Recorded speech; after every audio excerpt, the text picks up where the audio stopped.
This is Take Two.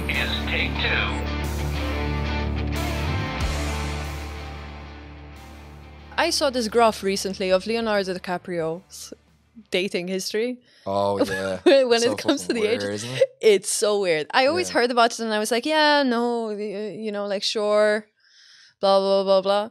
The moment that got quantified into a fucking like It is infographic, weird, yeah. Because you like, in all fairness, like I'd see it from another point, like standard point, where a lot of people would say like, you know, they're overage, so it's okay. But at the same time, there was way too much of a consistency with it though. Like that's like, it's like fair enough, one or two you let it slide, and like, but when there's a consistent amount at that age, it's like Yeah. And at the same time, it was a bit weird because like he's like a big inspiration to me. Like Leonardo DiCaprio was like one of my biggest inspirations. So seeing that, I was like, oh, I really hope he doesn't get like fucking gets shot on for this. I was like, oh, please don't. But yeah, at least it's not too bad. At least it's not something crazy. But Yeah, it is still a bit weird though. it's not 18-year-olds, but like it's Still weird. it's a bit. Yeah, it's yeah. Like, but then Ricky Gervais said that at the what was that award show that he got selected for? Was it the Oscars? Wasn't it? Oscars, yeah. Yeah, but he said it like live to everybody. He was like, oh, and what was it? I can't remember what he said. It was something to do with Leonardo DiCaprio saying by the time this show is over, that like he's gonna be like fucking like Leonardo DiCaprio will be fucking dead by the time his date is going home on her own or something like that. It was something like that. I could be completely wrong, but if you watch the Ricky Gervais show, you'll see it was the exact same thing. It was a bit mad, like. But yeah, this is a bit scary. You're a bit intimidated now. Is it because you're? I'm not gonna lie. Leo? Oh, yeah, I'm an expressive person. Yeah, I'm a bit scared. I'm not gonna lie. It's hard. It's hard when you go from being confident to someone being ready to like kind of like nearly get ridicule you. I know. But yeah, it feels like it's in a small interrogation. It feels like it's the most polite interrogation I'm gonna get me life. Yeah, you only have like what 4 lights on you. Yeah, they got 40 cameras. And 40 cameras. Yeah. Welcome to the It really is, space. yeah, it's fucking like 3 or 4. That's crazy. Portobello. Yeah, I think a lot of people in podcasting, obviously, it's kind of like this joke that everyone has a podcast. Yeah. But then in terms of like quality, consistency, and Yeah. visuals are super important. Like, I understand that it's about like, we'll get into it, of course, but I think the first step when it comes to a podcast is just do it. Just press record. Yeah, exactly. Then you'll figure it out. Yeah. But if you know better, do better. Exactly, yeah. And yeah, I'm like super happy with the space. Obviously, there's a lot, like the amount of times that I'm messaging TJ after an episode, just being like, I want to change this, that. One day I'll be happy. I hope I'll be happy, TJ. Sorry about that. But, you know, like, I think it's probably the same for you. Like, can't you look at your stuff and be like, oh, I wish. Yeah, of course. Like, there's a lot of stuff you like. Yeah, I believe that if you're 100% content in everything you do, then there may be a small thing you need to think about yourself. Do you get me? Like, to be like, I understand it's either one or the other. Like, some people can never have it great, and some people are just, you know, some people are perfectionists. But when you're in an art industry, there is no perfectionism, because unfortunately, like, you can put out anything, and by the time it's perfect, they don't like it. They don't like it. They don't care about it. They don't. It doesn't become a thing because it's too perfect. Because there's now it has exact meaning of what you were trying to extend. But when things have imperfections and flaws, that's when people believe it's art, because it's a different meaning for everybody. Yeah. Now, were there any moments where you overthought an idea to the point where you just never acted on it? Yeah. So there's been plenty of times in my own life, whether that have been project work or whether that had just been life in general. Like, for instance, I think personally, there was one thing that I always overthought about was, and I can kind of vouch for this for any kind of artist that was kind of, you know, in my situation, or still do what I do. The one thing I overthought about was doing it. Did you get me? Is being too scared. It's like, it was just being like, don't get me wrong, I've been writing scripts since I was around, about 17, I'd say. 18 properly, 17, I'd say. And I'm 22 now. And the problem was being afraid to fail again. Like, what happened was I was on people's projects, and that was the reason why I kind of got so used to bumping people up, because I was like, oh, please go ahead with it. Please do what you need to do. And funny enough, I was just scared to deal with it myself. I was scared to deal with getting a project done and actually having it in front of your face, because I was afraid of the work that comes with it. Yeah. But then what happened was I'm so sorry, I'm gonna silent this. What actually happened was I got to one day where I said to myself that I was writing a lot of stuff. I was writing like for instance, like my biggest supporter is my fiance Amy, and anybody that knows her, they know what we're like. We're like glued together. You get me? Like this is probably the only time you probably haven't seen her. You get me? Because she's always beside me. But funny enough, um, she's like always been like she's been my biggest supporter. Like when it comes to this type of stuff, bar my mom and Jack. You know, who Yeah, are we'll get currently into them there. later. Yeah. But the thing is that I had like there was a time where it was like 2020 and I suffered major depression. Like it was really bad. Like I genuinely thought it was the end of the road. And I remembered it was a point where I was on basically watch from the family, like, and it got really, really bad. And I thought that I thought I was gonna have to send myself into somewhere because it'd gotten that bad. But funny enough, I was trying to figure out what I was always scared of, and I thought I was scared of so many things. And when I faced that point in my life, I was like, I remember the one thing that brought me out was film again, and that was when I knew that it was my purpose. I knew that that was creativity is what my escape is, but not just my escape, but my heal. And it was like, I remember there was we came to a point where we'd been filming. I had a short film that was just left on my computer, and Amy was bugging me, being like, make something, you need to make something. And I just said, okay, fuck it, I'm just gonna do this. It's COVID, I have nothing else to do, let me just fucking do this. Send out a few text messages. People who knew me, knew what I kind of done and where my reputation kind of came from. And I wouldn't believe I have a great reputation, but people just believe in me, and that's my biggest kind of like love for certain people I have around me. They believe what I do, I can do it. Like, and we filmed a horror, like a thriller type of thing. It's on YouTube at the moment, just in case anybody wants to check it out. But don't believe that that's my work, like as in like that's years ago. Even though it's only fucking 2 years ago, I think. But reality of it is we touched on a subject of suicide in it, and it was to do with a trailer of a thing happening, and a thing actually happened where we had a confrontation with guards over it, and a guard came over. Don't get me wrong, it was a bit. I will believe and say that there was obviously a bit of a kind of mistake that we'd made. We'd basically had been shooting a scene. It was quite sensitive, and it was about somebody basically committing suicide from a demon that had been basically possessed them. And what actually happened was that we got confronted by guards, and While filming? while filming, yeah. But Okay. like, don't get me wrong, it did look fucked. I'm not gonna lie. But reality Tell it me is that. more, like, So set what the actually, scene. yeah. So what actually happened was we were out in Phoenix Park at the time, and we had a fucking rope tied around a tree, and we had a guy, one of our guys. We had Dan, who you would have seen in the Northside Story. Northside Shtory, sorry. Yeah, go on. I know, yeah. But Finglas. but funny enough, he was carrying Luke, and Luke was on his shoulders, and Luke's scene was to make it look like he was hanging from the rope. Yeah. If Dan slipped at any time, Luke was gone. Do you get me? Like, Yeah. but reality of it was though is that like people had kind of said to me, like, if I'm directing shit, I'm like, let's get the shot. But like, I'll never take your life at risk. Like, I'll never do No, that. no. But I'm about the shot type of thing. And the guards came just as we were recording that exact scene, and the guards had just kind of jumped the fence, came straight over.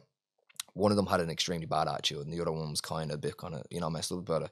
And the confrontation came in being about like, "Is there insensitive bastards? What are you doing?" And we came to a point where we're shooting a film, and they were like, "Go to America if you want to do a film." I was like, wow, this is the type of country we live in, like it's kind of like, go to this place if you want to do this. And I was like, wow. And then I basically just made the comment and said, they were like, if you want to be a good filmmaker, go to America. I'll go to America. And I said, well, if you want to be a good guard, why don't you go to America and prove yourself?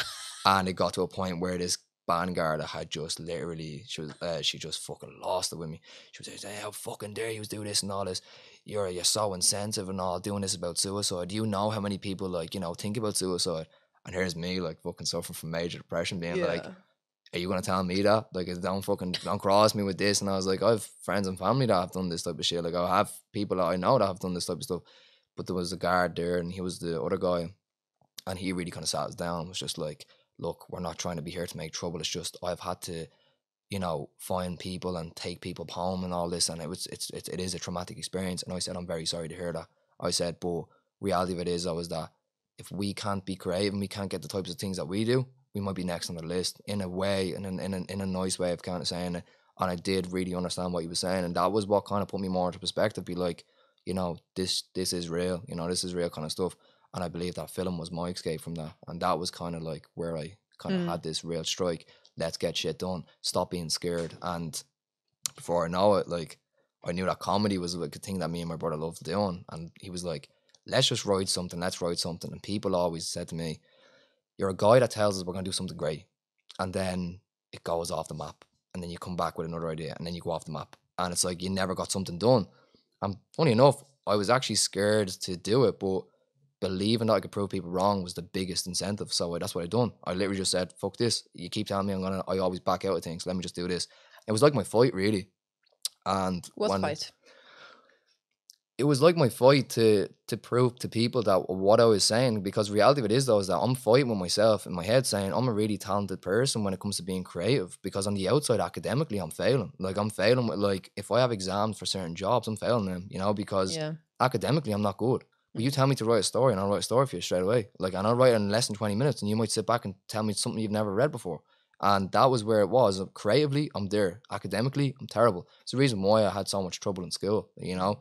Coming to this point now, I'm looking at possibly trying to see, can I get, you know, funny enough, I'd actually had an article written about me, which I'd never agreed to. And it was actually kind of meant to inspire me, but reality of it was just fucking slating me. And I'm not sure that article is still active to this day. And the person who knows who wrote it, they know what they've done. But was this a blogger or like? Yeah, as far as I know, yeah, it was like some fucking writer. But I know the person who done it, and I know why they done what they done. But what's the context? The context of it was they were trying to explain who I am. Okay. And as a director, I'm assuming. As a person, really, like, but the problem was that they were kind of digging dirt on me and putting it into context in like a comedy way, and I think they meant good by it, but it just really kind of reverted, and I had to kind of like look at that and be like, okay, it is what it is. But funny enough, like, it was like, I was like, man, you can't really like try to do something like that. You can't publicly release something without approval, and then still to this day, it's probably fucking up. But yeah, that's the issue with the writers. Exactly, like, yeah. Clickbait. But that's the thing, though. But the reality it is that I saw something in that I couldn't even see in my own self, where someone had just basically rephrased and referred to me to saying that I suffer from ADD. And it was like an attention deficit disorder. They diagnosed Yeah, exactly. They were like, you're like, yeah. So it's clear to see that it's like an undiagnosed ADD disorder that Jordan must have. And then after that happened, then I seen that in the article, and I was like, I really need to actually look into what this is. And when I kind of did a bit of study on it, I sat back and I was like, okay, they're not too wrong about what that is, but I never knew this. Yeah. And then I looked into it, I was like, that makes fucking sense. But at the same time, I was like, you know, that's really like fucking, that's a shitty thing to do, you know, like, and it was everything, the context, the article, how it was done, the images that were used, it was a really, really fucking almost dig in the face. Still to this day, as I said, I know who the person is. I just choose not to fucking, you know, take past experiences and to fucking, you know, do how you would have reacted to it years ago to taking how you're going to react to it now. Yeah. I kind of see it as more kind of kill them with kindness rather than kill them with fucking power, you know? And I think that's like the true believer. And I think the problem is that a lot of people at my age kind of bracket, it's kind of like, not even just age bracket, fuck it, you know, you put it into gender, you know, like when men are being embarrassed, sometimes you feel like, let's get physical, let me like make a show you. But funny enough, I'm like, do the opposite, you know, sometimes be the bigger man, be quiet. And they believe, well, the bigger man is the stronger man, you know, he takes them down. But like, you know, get more mature, understand your life, and you'll understand that that's the difference, you know. When you get older, you get wiser, that's basically it. For sure. You're obviously, not obviously, but you're from Finglas, right? Yeah, of course, yeah. There is not even a reputation, but if you were to explain Finglas to people that are not even from Ireland or like Dublin, what's life like over there? You know, it is quite hard to you know, to put it into context of exactly what it is. I never like to say that it's you know, I'd never like to portray it as a bad area, you know, like, but am I proud to be from there? Yeah, I guess so. It has, like, you know, when you it's very hard to explain. It's kind of like you're respected by your people there. You don't want to put them down, you get me? Like, but as an area in general, it's not that it's bad. It's just disappointing sometimes. That's basically the best way to Okay. put it. Because there's a lot of respectful people around the area, but sometimes it's just a few shitty people to fuck it all up for everybody. Yeah. And that's the thing. It's just disappointing It's a lot like of times. frustrating to live there Exactly. sometimes. Yeah, yeah. Because like Okay. you see some people out there really, really making it great. Like, you know, you see some people around like me that, you know, might do what I do. You know, they're just really hardworking people. But we all have to suffer with the losses of other people's mistakes. Not mistakes, just stupid actions. You know, like for instance, like, and this is like it's funny because it sounds like a made up thing, but you know, sometimes I'm missing the bus home or missing the bus from work because some fuckers are throwing bricks at the fucking buses, and kids are just throwing shit at buses, and they're just diverting fucking routes. And people think that that's a joke, but that's real. And then it's like some people are afraid to leave their houses because fireworks are being shot at them when they fucking leave the house, or that, you know, it's like a fucking cruel joke, and that's real. And then like, you know, you see robbed cars being spun around fucking areas, and it's happening outside my door, and like I have, like, you know, it's picture proof. Like, you know, like I could literally fucking FaceTime it the next time and be like, here we go again, you know. Yeah. And the weirdest thing about it is though is that a lot of the times you know who these types of people are, and you might know who they are as an actual individual. And that's the reason why I'd say um it's not like a bad, it's not like extremely bad thing, but it's just disappointing to see like some people who, and you know that you genuinely, they respect you, you respect them, and to just see the actions that they take because they believe that's the type of person they'll turn themselves into. Growing up over there, though, Yeah. I'm assuming, anyways, that you're like living there as well. Yeah, Was it tough to make sure that you don't end up going down that path or like, end up with the wrong group? yeah. Yeah, no, it really is. Like, to be honest, the best way I noticed was that going from, like, I used to live in a private area. So I Okay. went from, like, when I was like 12, 13, I moved to Finglas. So I was going from a Okay. private area to a fucking public, you know, council estate. And the scare on me was like being like, what the fuck am I getting myself into? But my mom's originally born and raised in Finglas, so that was kind of Okay. her kind of incentive. I'm going home. But the only problem was that when we were in these types of areas, my first biggest fucking fear is like, who am I gonna come up against? Who are these people? You know, and for a good few weeks and months, you know, I kind of fucking met the bleeding bears of everybody. You know, like you kind of meet the strangers from hell, and that was kind of the thing. And I was kind of, you know, spent a lot of my time not just fighting like with people, but more kind of fighting mentally. You know, like I personally believe the best thing that got me through it was to learn, and I thought the acting really kind of came into play, where you just learn to put on a hard face, even when you're really happy. Just put a hard face on, and by hard I don't mean like don't walk around like a fucking sham, like, because that's what makes the trouble come. You know, you want to look big, people will pull you on the road, being like, "What the fuck you doing?" But if you're just yourself and you're just being plain blank with people, you know, like just keep your mouth shut and be quiet. Mm. People don't see it as a threat, so people are okay with you. But the problem that happens in these areas is that a lot of people get sucked into a persona and they live the persona and then they live up to a persona, and before you know it, They're shit hits the deep fan, and then into it all gets really fucking bad. Yeah. And the problem was that for a long period of my life, obviously living in being raised by a single mother, you know, the one thing you always want to do is in these types of areas, you want to, the first thing is that let's make the family proud, you know, like let's kind of, and the one thing we struggled a lot with was money. And as a teenager, I was always kind of someone who, you know, business minded, but it always got to a point where I was like, my mom was always said, just one thing you don't do is one thing you'll never do, and I will never let you back through the doors if you sell drugs. If I find out you're selling drugs, that's it. Being deadly honest, but being the age that I was at with the crowds I was around, it was hard not to sell drugs, type of thing. And I truly believed that film was the only thing that stopped me from doing it. Like, you know, don't get me wrong, there's certain interferences that you had and experiences you would have had with certain scenarios of, you know, around these types of cases. But I can sit down and still say to people that I never went out with my intention to sell a drug to somebody, you know, like I never done that. Because 10 years ago, I would have ranted and raved about how bad it is that drug dealers do what they do. And then when you get into that lifestyle and you really kind of endure and understand why people are doing what they're doing, unfortunately, it desensitizes it and starts to make it more natural to understand why it is what it is. Why is that? Because I think the best way of explaining it is that when you're from private areas, you're around a lot of posh posh people. Let's be honest, you know. And I don't down it, you know, because you know I once was from a private area. Would have probably lived a posh lifestyle to an extent from being from like a you know not an extremely fucking expensive family. Like middle class. Exactly. Family. Yeah, You yeah. don't need to And I be think like super rich. the biggest thing that kind of took me off was that one of the days I was coming home from school. I was around maybe.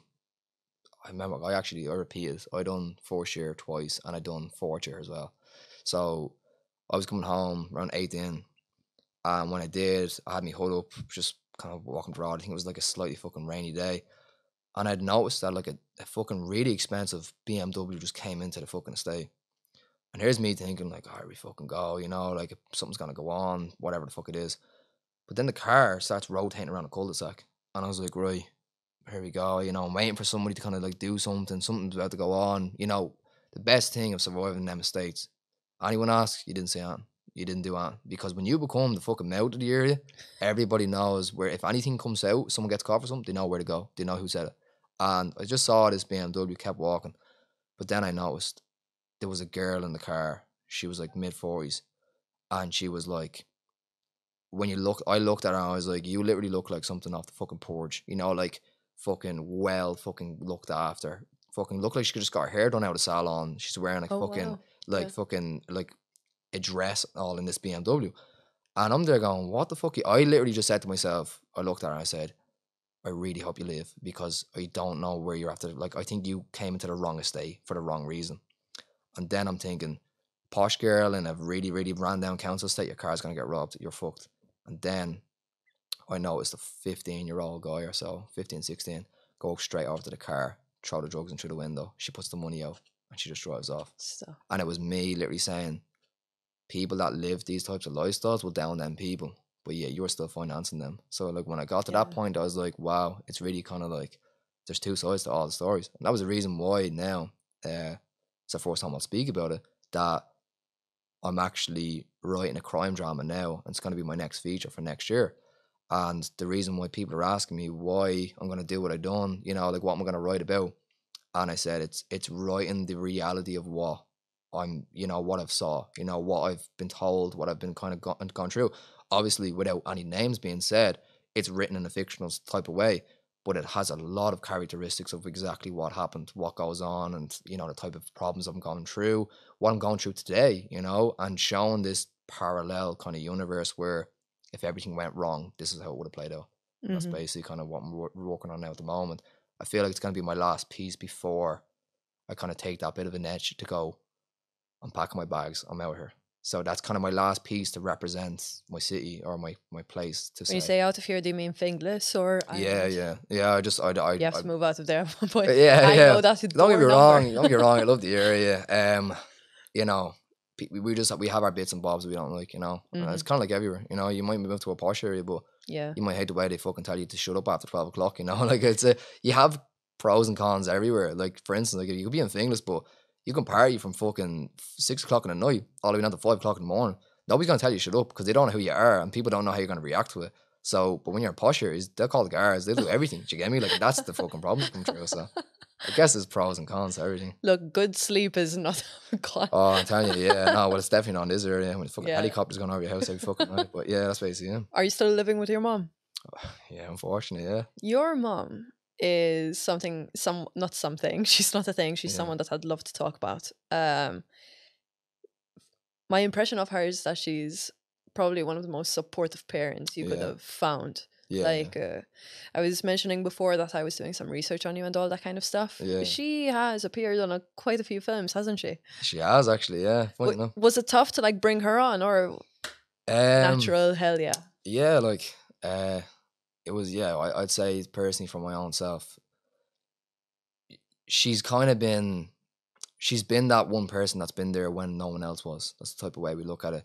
You know, without her, me and Jack wouldn't have what we have now. You know, and that's the reason why when the premiere started, she was the first person I called out in the audience. Yeah. Because there was, let's just say, there was other people from my family that were attending that would have known what I was talking about, and they would have known I was making a strong statement on what I said. The best way I put it is, it's very hard to look back on how far you've come.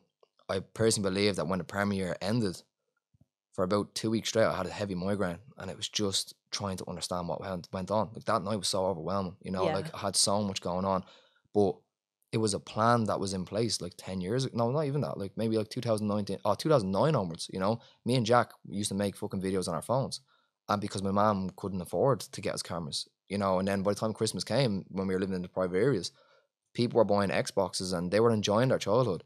When me and Jack were getting cameras for Christmas, and we were just making more movies, and that was kind of our escape. We had so much shit going on at home, you know.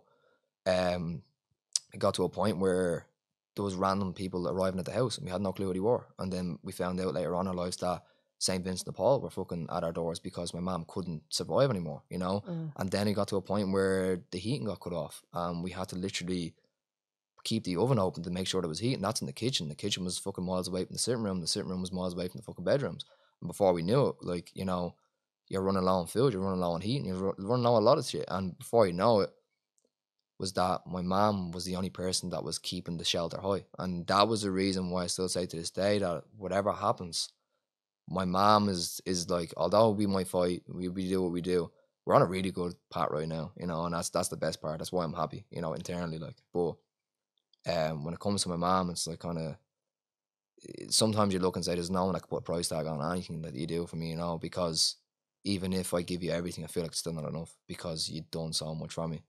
Being raised from a family of, you know, of a single parent, and having the type of life that we'd had to experience, you know, it's fucking hard. Like, it really is. Like, sometimes it's hard to even relive that past. Sometimes, you know, sometimes to dig deep, because some people ask some questions, and sometimes it can pull too many heartstrings that you can't even answer it yourself, because you know you're going to fall yourself back into a pit. I guess that's kind of how you kind of look at it sometimes. Yeah. In terms of what Jordan's talking about with the premiere, you, yourself and Jack, your brother, have recently released a Northside Shtory. It's a mockumentary. Yeah. And I was gladly invited to it, but it was a full-on movie premiere. Like, yeah, it was fucking crazy. Like, it really was. All you needed was a red carpet. Literally, that was it. And funny enough, we tried to rent the red carpet, but it was like an extra like €390 to the budget. So we were like, for fuck 300. that was, and I literally said, how long is the carpet? And they were like, oh, it's like 6 feet long. And I was like, absolutely not. No, like, that's not it. No, that's so. How many people were at the premiere? 153 people. Crazy. Yeah, we sold out all the seats. Yeah, it was crazy. Like, but whole cinema for themselves. Like, you smashed it, and that's what you. Like, the only reason why I'm pointing it out is because you mentioned like 10 years back versus like now at the premiere. Yeah, it was crazy. But like, reality of it is though, is that I kind of look and envision and be like, this was kind of what you know, when you just kind of know. And it was just that thing was like, as a kid, I just knew it was going to happen. It was going to happen. It was just, and I think the biggest understanding, the biggest experience, and that's the reason why I'd say, like, anybody that is going through like a bad time in their life, or whether it just be some bad fucking shitty days, or whether it is, you know, fucking, you know, a depressive state, you know, like, it could be diagnosed. I said, the one thing I'll literally say is that sometimes them shitty days, they can be the most, you know, understanding days for you to literally listen to yourself, and for you to literally say, I really know, you know. Or sometimes you seek so much that you'll end up getting some certain things about yourself that you never knew. Like, funny enough, I thought meditating was a really fucking big thing for me. I started doing some meditation, and sometimes you're envisioning certain things. I'm a true believer in like manifestation, but not in the context that a lot of people say. Like, okay, carry on. So I love to stop people on the manifestation thing. Yeah, I might get a small bit controversial, but you know, who doesn't love a bit of controversy? It's okay. It's take two. You're fine. But the way I truly believe in manifestation, I truly believe that the society we live in, a lot of people can be a small bit delusional for how they take their perception of understandings of things. I believe without everything that comes into your life, you must take value from it. And I feel like a lot of people take what they read for gospel, and they believe that if you just do what that said, that's gonna work. You know, like, I'm not being bad. You know, some people have certain religions where they believe that every single thing that's in that is 100% correct. I believe that everything that is written for context should only be taken from the value that you get from it. And what had happened is that a lot of people have told me, like, you know, I manifest a lot in my life. And I say, okay, how do you do it? You read the law, you know, you read that The Secret, and then you just fucking do it. And I was like, okay, and how is that coming to context? And you're like, oh, you must have read The Secret. I know you kind of do what you say you're going to do, and it kind of comes to you. And I was like, I'll give you a funny one. I've never read The Secret. I've actually never read it. And they were like, oh, but do you understand what manifestation is? And I said, yeah, but in a different context. And they were like, oh, but if you didn't read The Secret, I don't think you know what it is. And I was like, I believe that you think that the book is just the exact correction of what it is.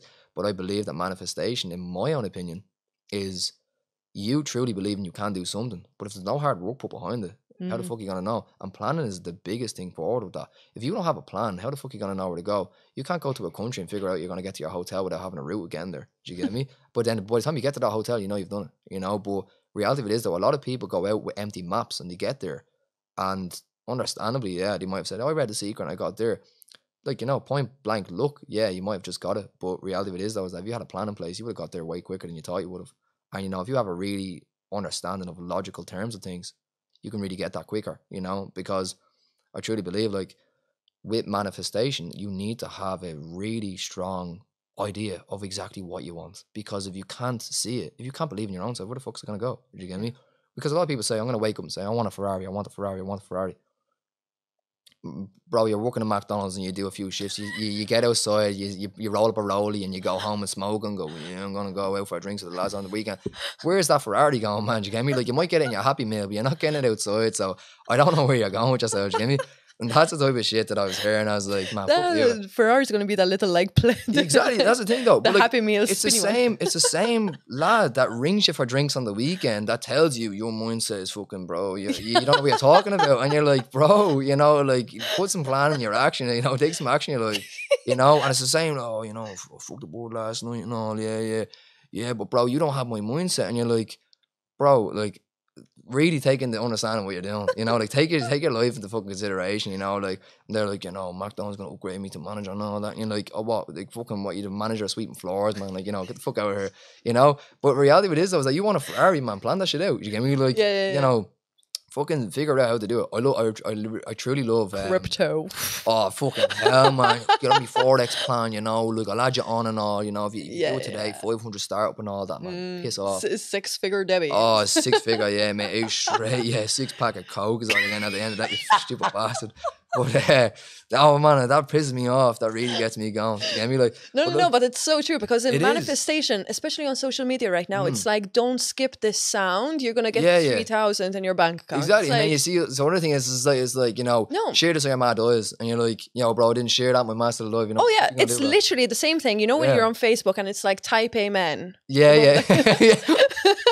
You're basically a exactly. It's like type amen or your mad eyes. No, what if you're blind? Yeah. What the opposite? Okay, how dare you? Exactly. You know, the child died over there. But it's literally the same thing, but put it with 20-year-olds on TikTok. Yeah, that's the thing. Like, I think it's a bit mad, you know. Like, but I think the best thing to understand is, one of my friends said something to me, and it is something I kind of swear by now for the rest of my life. They always said to me, never argue with a fool, because if you continue to argue with a fool, you become the fool. Yeah. And when I got that into context, I really kind of understood that. Maybe he just said it to me out of a point being like, oh, I just read that and that was cool. And still to this day, I still say it to him. He's like, man, I don't know whether you got the same value from me. And I was like, no, but what's good is that you got your value and I got mine. Because reality of it is, though, is that, like, the reason why we say never argue with a fool, because when you argue long enough, you become the fool. It basically just means that if you try to prove a fool wrong, they're foolish anyways. Yeah. So they're never going to believe you. So funny enough, you wasted your time with a fool, because their perspective will never change, because they're foolish people. Yeah. And that's where I truly believe it's like, you know, never argue with a fucking racist about what they're saying is wrong, because they're delusional. They believe that what they do is what they think is right, you know? Yeah. And I understand there's like rehabilitation for that type of shit, but that's a story for a different day, I guess. No, I agree with you on that. I think, like, the context that has really helped me, because that sort of stuff used to really get to me. It's like remembering that these people literally are just spiteful, but then they get on with their days perfectly. Yeah. And I'm the one just like, oh, I should have said this, I should have said that in the comments or whatever. But it's like, they literally saw that, they're like, you dull merchant, and then scrolled. Yeah, exactly, yeah. And there I am going, oh, someone called me a dull merchant. Exactly, yeah, exactly. But like, you have the same thing where it'd be like, you know, someone being like, you don't know anything about manifestation, you know? Yeah. And then when I was like, yeah, you don't know anything about, do you have a fiver? Do you have a lend of a fiver by chance? You know what I mean? Like, it's just like, mate, you're telling me about manifestation. You're asking me for a lend of a fiver. You're asking me to pick you up from your gaff. You're asking me to do all this type of shit. And it's like, man, I have what you don't have, and you're telling me how to do shit. Do you get me? And people are takers, though. Of course, people are takers. I always said the true best thing to be in life is always be a producer, never be a consumer. Oh, a producer. And be a producer, yeah. People Always usually produce. say giver rather than I like Yeah. the term producer though. Yeah, because I personally believe when you produce things, you know, you're manufacturing things for everybody else. I always truly believe that you live in a society where we're so indulged in consumption. You know, like you literally go outside, you're looking at food, you're looking at drinks, you're looking at all that Everyone type on of shit. social media, everything. Exactly. And Yeah, I think the personal thing is like when you break the cycle of being a consumer and you just produce, you know, before you know it, you start understanding that like everybody around you just really kind of sucks everything that they kind of get, you know, like it's like life is like a fucking, you know, it's like a big fucking milkshake of serotonin, and it's how much you want of it before you fucking kill yourself type of thing. You know, you go on TikTok all day long. Funny enough, like people look at me and be like, you know, you do all these films, you do all this type of stuff. How do you do what you do, and how do you kind of get where you want to be? And I always said, like, first thing to do is just do what you like doing, first of all. Second of all, sometimes take value from social media, but sometimes just turn it fucking off. Because what happens is it's, I personally believe, like, you know, there's a lot of things where, funny enough, I don't know whether you've ever heard this, that TikTok was invented by the Chinese, right? I don't know how much of this is true. Where's he going? But TJ, but it pull up basically- Google just. The Joe Rogan, it's like, yo, we Oh yeah, he's my Jamie. Yeah, TJ but, the DJ. as far as I know, TikTok was invented by the Chinese. And the different perceptions of it is that in China, the TikTok is completely different than the TikTok. Oh, I think I saw an Andrew Schultz TikTok about that. Yeah, actually. yeah. And it's basically just saying that like quite what we educational on see- their feed. Exactly, yeah. And what we see is just a fucking bunch load of rubbish. That kind of like, and funny enough, it's like the kind of world that you live in, it's kind of like, you know, are you going to be the consumer or are you going to be the producer? Because, but then the other point is that like, people believe that you need balance. You know, you need to consume while producing. Otherwise, you can't keep producing, you know? Yeah. And that's the biggest battle in your life. Consume to get inspired. Exactly. I think that was my relationship at first. I remember being really stuck in a loophole of I need ideas, so let me go on social media. But then you're stuck scrolling. And what has helped me, I had a brain coach on, and what he said, which I kind of like took it on board, was if rather than like take the power away from your phone, take the power away from social media. And it's kind of like, no, this is not everything. Yeah. You can search for something rather than going on your TikTok feed and waiting for your For You page to like inspire you. Search for it. Go on Google. Yeah, yeah. That sort of thing. You don't need to read the entire book. Just find the chapter. This is another thing I need to ask you. Tell me. What's the crack with toilet breaks? Am Go I allowed to go upstairs. right now? Yeah. It's Am I not fucking live. show up? Yeah. Give me 1 second. Stop it. 2 seconds. Gas. I drank She'll be all- coming. Don't worry. There's a sign for the toilets. She'll be coming around. There's this another theory Okay. on Andy Schultz's podcast. He was saying, I don't know how much of it is true. Go closer to the mic, TJ. Are we good? Yeah, we're good now. So he said, I don't know, he was quoting someone or he just saw it. So they said the Chinese designed TikTok to produce content so that the Americans could get busy to look Dumber. at those videos, and they just, get stuck in the dumb realm of looking at, stupid videos, and they just stop doing their work. And they just kind of get stuck in that whole thing. Yeah. And you just kind of think about it might be true. Is it a conspiracy theory? Like, check it up on Google if you don't mind.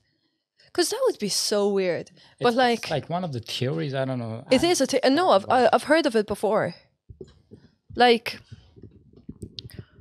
I don't know, man. Whenever I end up on like like a Chinese TikTok or something, it's always like people showing off their gadgets in their houses. I don't know if you've ever seen those. We're still recording. Oh, Jordan's back. I fucking made it. Fucking trying Go to wash on. my hands quickly. How are you doing? I'm good. Yeah, TJ is currently Googling just to see if there's something about the conspiracy theory section. Daily. No, Have you heard about this conspiracy theory regarding TikTok that the Chinese created it so that the Americans could get stuck in it and you could just, Yeah. be more dumb looking at stupid videos while they stop doing the productive work and the Chinese kind of just take over.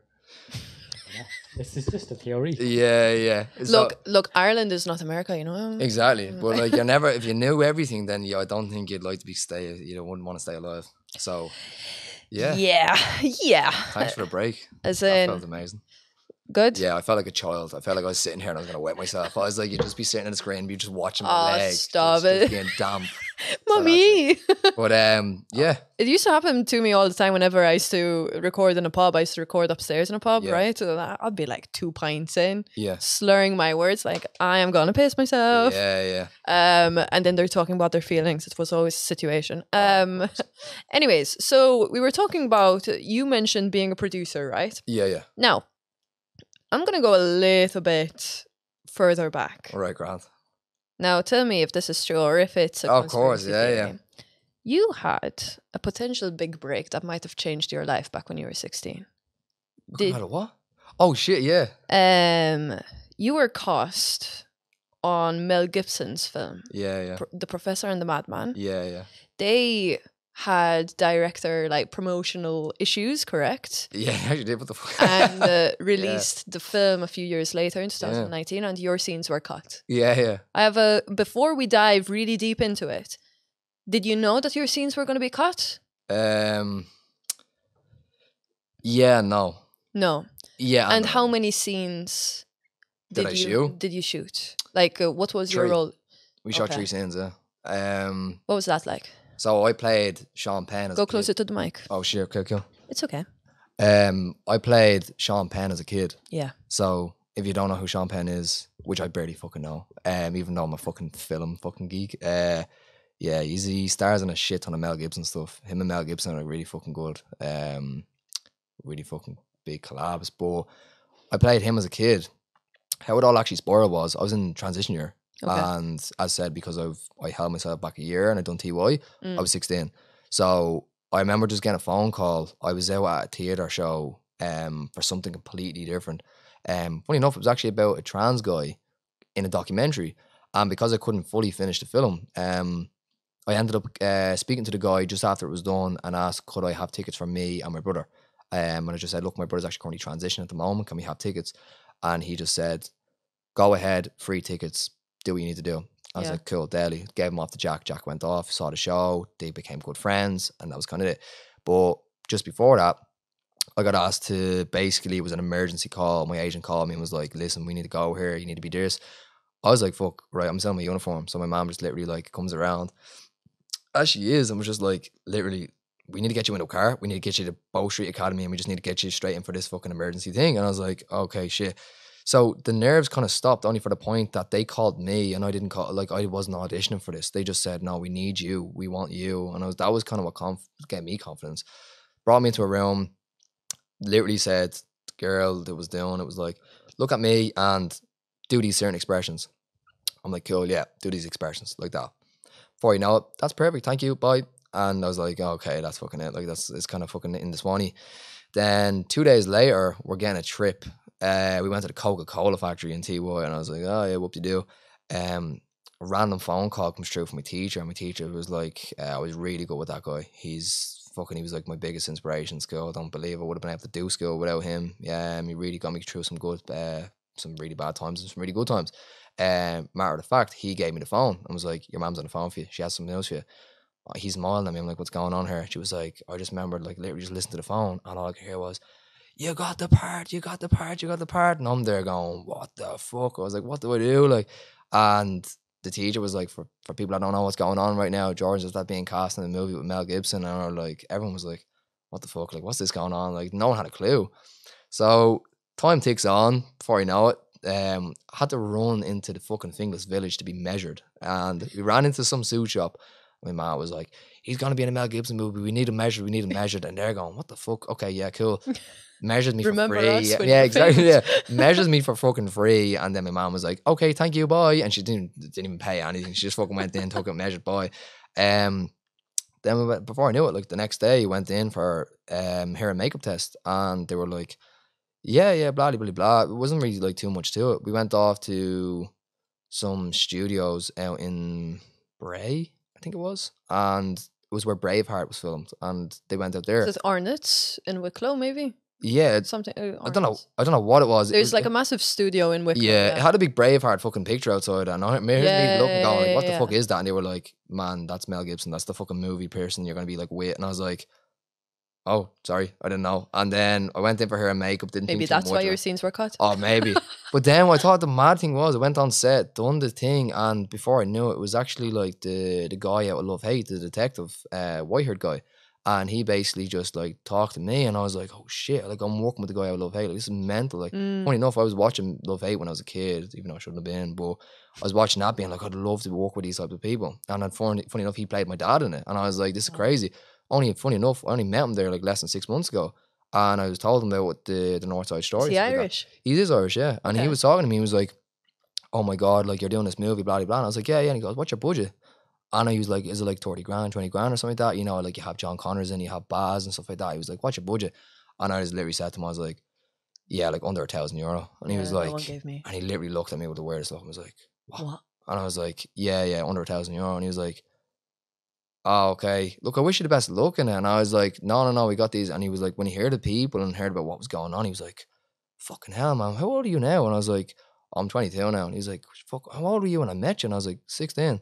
And he was like, Jesus, you know, that's crazy. It is. And then what happened was he was like, if you need that, just follow me on social media. Like, I'd love to like reconnect. And I was like, yeah, cool.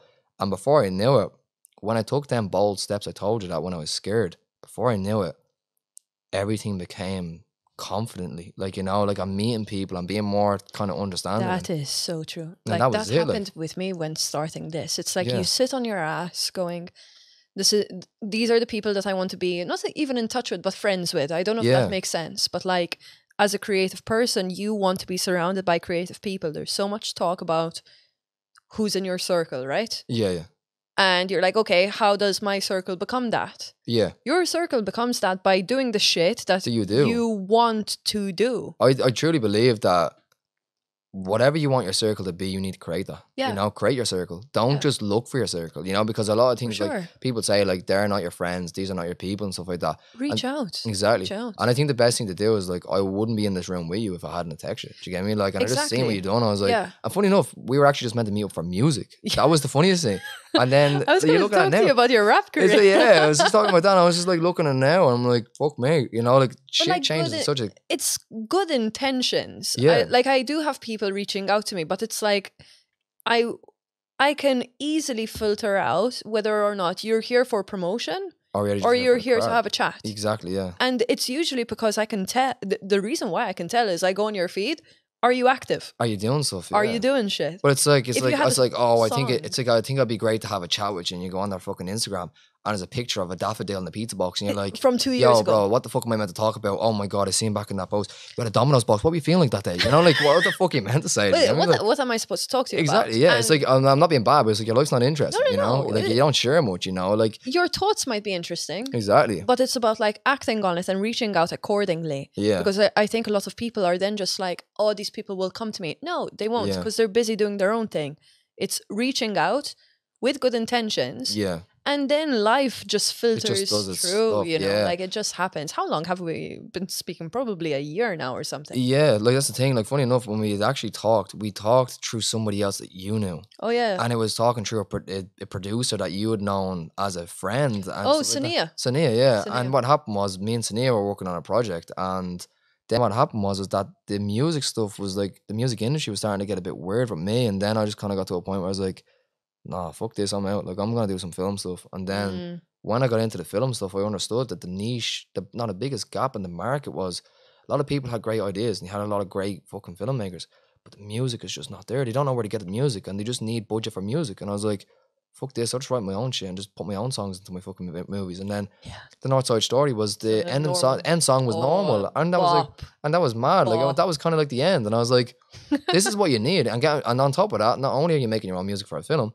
you're promoting your own self. So it was like, you're kind of win-win. I kind of felt like, it feels like a Will Smith kind of situation, you know? Like, I know, I was like, but, you know, obviously I'm a white, you get me? Like, but still trying to do it, you know? I kind of felt like people are kind of like, who would you kind of refer yourself to?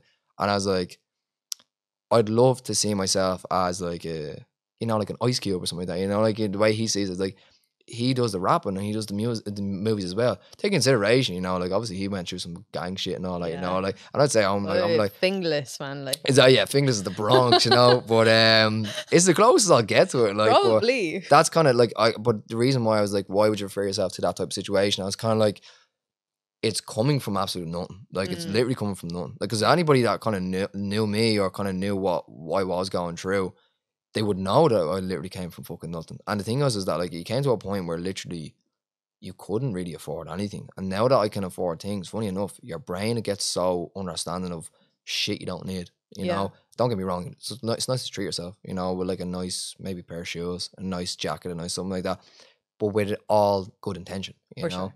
But I think that's the funniest part about it. Back to not having anything and then thinking that you have like the breakthrough of your life. Yeah. And then you find out that they're not including the scenes. Or like the the debut. Yeah. I guess it was kind of hard when it wasn't. Like there was a lot of shit in that. Like for instance, I met a girl on set. Her name was Nikita Chada. She was extremely professional, and I think the problem was that I met someone who was so talented and professional, kind of intimidated me, to a point where I was 16, she was 22, and I'm sure that's what the way it was. And funny enough, I'm 22 now, and she's like obviously that fucking years ahead of me. And when I first met her on set, it was 6 o'clock in the morning that at 5 o'clock in the morning I got script sent to me, and I was like, we're on set at 7 o'clock. What the fuck is this? Like, and when I looked into it, they were like, yeah, you have kissing scenes. And I was like, at this time, I'm still with Amy. Like, I've been with Amy basically since I'm like fucking 14. So, you know, 8 years down the line. And I'm looking at there, like at that time, we were like 2 years, you know, really fucking. You're teenagers as well. Exactly, you know, and that's really kind of being like the thing about it. I think that was really what made me understand that, you know, I picked the right one, you know, like, and at the end of the day, people do say to me, you know, how do you feel about that? You know, how do you feel about being in such a long relationship? You know, what if everything goes wrong? And I'd say, if everything goes wrong, everything went wrong. You know, reality of it is, but you're looking back and just say that when it all happened, when everything was going good, I loved it. Do you get me? Like, so reality it is like a lot of people have a lot of jobs and careers, they love it for so long, and then they just don't like it anymore. But if it ever came to that context, I still wouldn't regret a day in my life, because that person at the certain time that it all happened, and I hope it is for the rest of my life, that person was the best person to you. Do you get me? Like, and you shared every moment with them, and that was the person. But to get to what was actually happening was that we had a kissing scene in it, and it was quite graphic what happened before that. I don't think I can speak about what the actual scene, what actually exactly happened, but because I signed like a confidentiality agreement and shit like that. But what actually happened was, it doesn't matter, I didn't even fucking make it. But what I did, like, yeah, the scenes got cut, but it was all to do with me. Nisha was just me, like fucking. Me and her done something together. You can kind of guess, and yeah, but they didn't shoot them scenes though. Thankful, don't fucking bar me now. 22. But yeah, we just had a kissing scene, and it went on for a while, maybe 5-10 minutes or something like that. Shot from different angles, and when I found out the scenes were cut, I wasn't too bad about it, because I said to myself, I really didn't want to come to that bear of understanding that. I didn't really want to sit down with Amy and watch me kissing another girl on screen. So those were your scenes. So that was kind of like, it was kind of like a win-win. It was kind of like, I have the receipts, but I just don't have the proof. Do you get me? But reality of it is though, is that everybody kind of said to me like, you know, you didn't get it now. So where's the proof? And then I like searched through Google and found out that Mel Gibson went to court and used my name in court to have that exact scene deleted. He said the scenes with Jordan Lennon need to be removed. And the solicitor went through that with him. So I was like, I'm going to meet Mel Gibson and say, I'm the fucker that you cut out. Would you know why? Was it because you were underage? No. It was to do with, supposedly, from what I remember reading, it was to do with, there was a director's cut, and then there was like another company that was involved. I think maybe it could have been Universal or something like that. And they had a different cut, and they put my cut in, and he didn't want the cut in. And it wasn't just because I was in it. It was because of the scene. He believed that the scene didn't work with how the movie was running. He believed, and other people had this other agreement that they were basically saying. So it wasn't about you, it was about like... No, it wasn't about me. It was about how it looked, how it whole scene, like how they portrayed his character. And he didn't want to portray his character in this type of sense. So they believed that the scenes that we recorded shouldn't be in the movie. But if he was a director, why wasn't he on? That's the thing. Like, he wasn't even on set the day that I done it. Yeah. But funny enough, though, everyone else was. But like, when I met the director, that was kind of the crazy thing for like the eye-opening situation where you're meeting a director that works with multi-millionaire Hollywood stars, and they come over and pat you on the shoulder and say, I loved your audition, they thought you're a really talented person. And like, seeing that was like the eye-opener. Yeah. And I remembered the one thing. Did you learn how to act by yourself, by the way? Self-taught?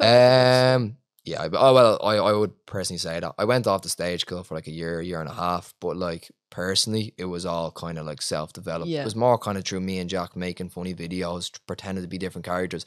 And when you see Big Con in the Northside Shtory, that is a perception of me and Jack's humor. Like we do that. That's our comedy sense. Our comedy sense is how he acts is exactly how me and Jack act with each other. And that's the reason why it was great as to have him as not only a director alongside myself. Obviously then he had directed for the movie, obviously that was his sense of direction. But on top of that, he was also a creative director as well. So there was times when I looked in and he was like, I think it'd be deadly if you done this. The gun coming in through the window, that was him. He was like, I really think you should put a gun through the window right now as soon as you're doing like the fucking dishes. So it's good that I have my own project so I can like literally talk to the camera and be like, this is what it is because it's all mine. So like that's the better part of it. Yeah, what's going to happen with that? Like distribution wise, YouTube? Yeah, so right now it's just in post. Like it's right now it's like all the picture lock is done. Like we have all the kind of sound stuff like that. It's currently under sound designing right now. We're hoping to have it back in the next week or two. So like, are you improving on what it was? Yeah. So what you saw, there was a lot of bits and bobs that if you were a filmmaker, you listen, you kind of go, it's a small bit off. And when it was all them little tweaks that a lot of people sat and watched that they didn't see, that we all listened to, we goes, okay, we need to change this a bit around. So, but bar that, majority of audio levels were okay. But even with that, the one thing that kind of annoyed me at the premiere was that they played the movie and they kind of turned the volume down. And I literally had sent Amy out. I said to Amy, I don't know why they have it so low. And Amy had actually went down and asked them to turn it up. So maybe like 15 minutes into the movie, I don't know when anyone else noticed, but the speakers were just slightly going higher. And I was like, fuck me, man, I paid like €1,200 to have this fucking screen and you're just going to fucking turn them up now. I was like, the fuck is this? But regardless of it, they still done a great job. Like they still done a really, really good job in doing the organising of it. But it was just that they didn't want to blow the ears off people by putting it on a certain fucking decibel and stuff like that. But yeah, that was kind of it. I wasn't too harsh about the scenes being cut.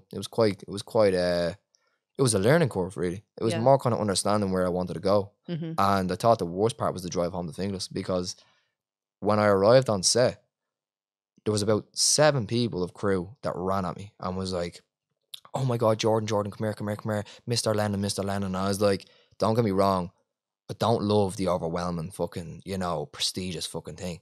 But my God, it was fucking deadly, because it was like, oh shit, I'm famous for a day. Do you know what I mean? Like, and then what happened was, I remember it was fucking crazy. There was like 50 extras that day. Like, I don't know where they came from. They were all kind of like, they had different like heritages. It was more kind of that all the shots were meant to be like shot in like some like Middle Eastern fucking place. So it was meant to be like, they had a lot of like, I remember the casting went up for the extras and was like, we want kind of like Indian heritage, like, and all that type of like look. So when I went on set, I remember like looking around, I was like, oh shit, like they're really portraying this as like, like a Middle Eastern setting. But what happened was, I went up and all the extras were there and I was like, what's going on? And they all started running over to me and was like, oh my God, can I get a picture with you? And I was like, yeah, of course you can. Where's this at the movie premiere? This is at the fucking, like, this is on the set of the Mel Gibson. Oh, we're back on Mel Gibson. Yeah. Okay. And what happened was, we'd actually like ran up, that's the saying, I wasn't too bad about the scenes being cut because it was such a learning curve. Yeah. When I went in then, I arrived on the set there for that and all these extras wanted a picture and I was like, yeah, cool.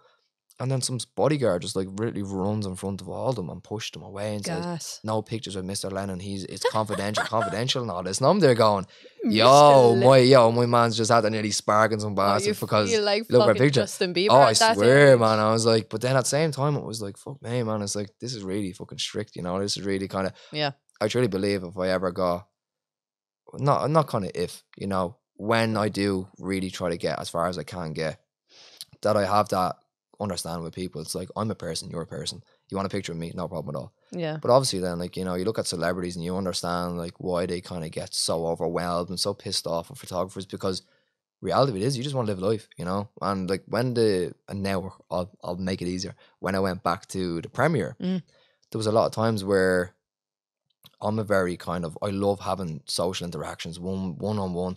I don't really like talking to an audience. I don't really like talking to too many people at once because it just kind of boggles your brain. You just hear a lot of voices coming back at you then.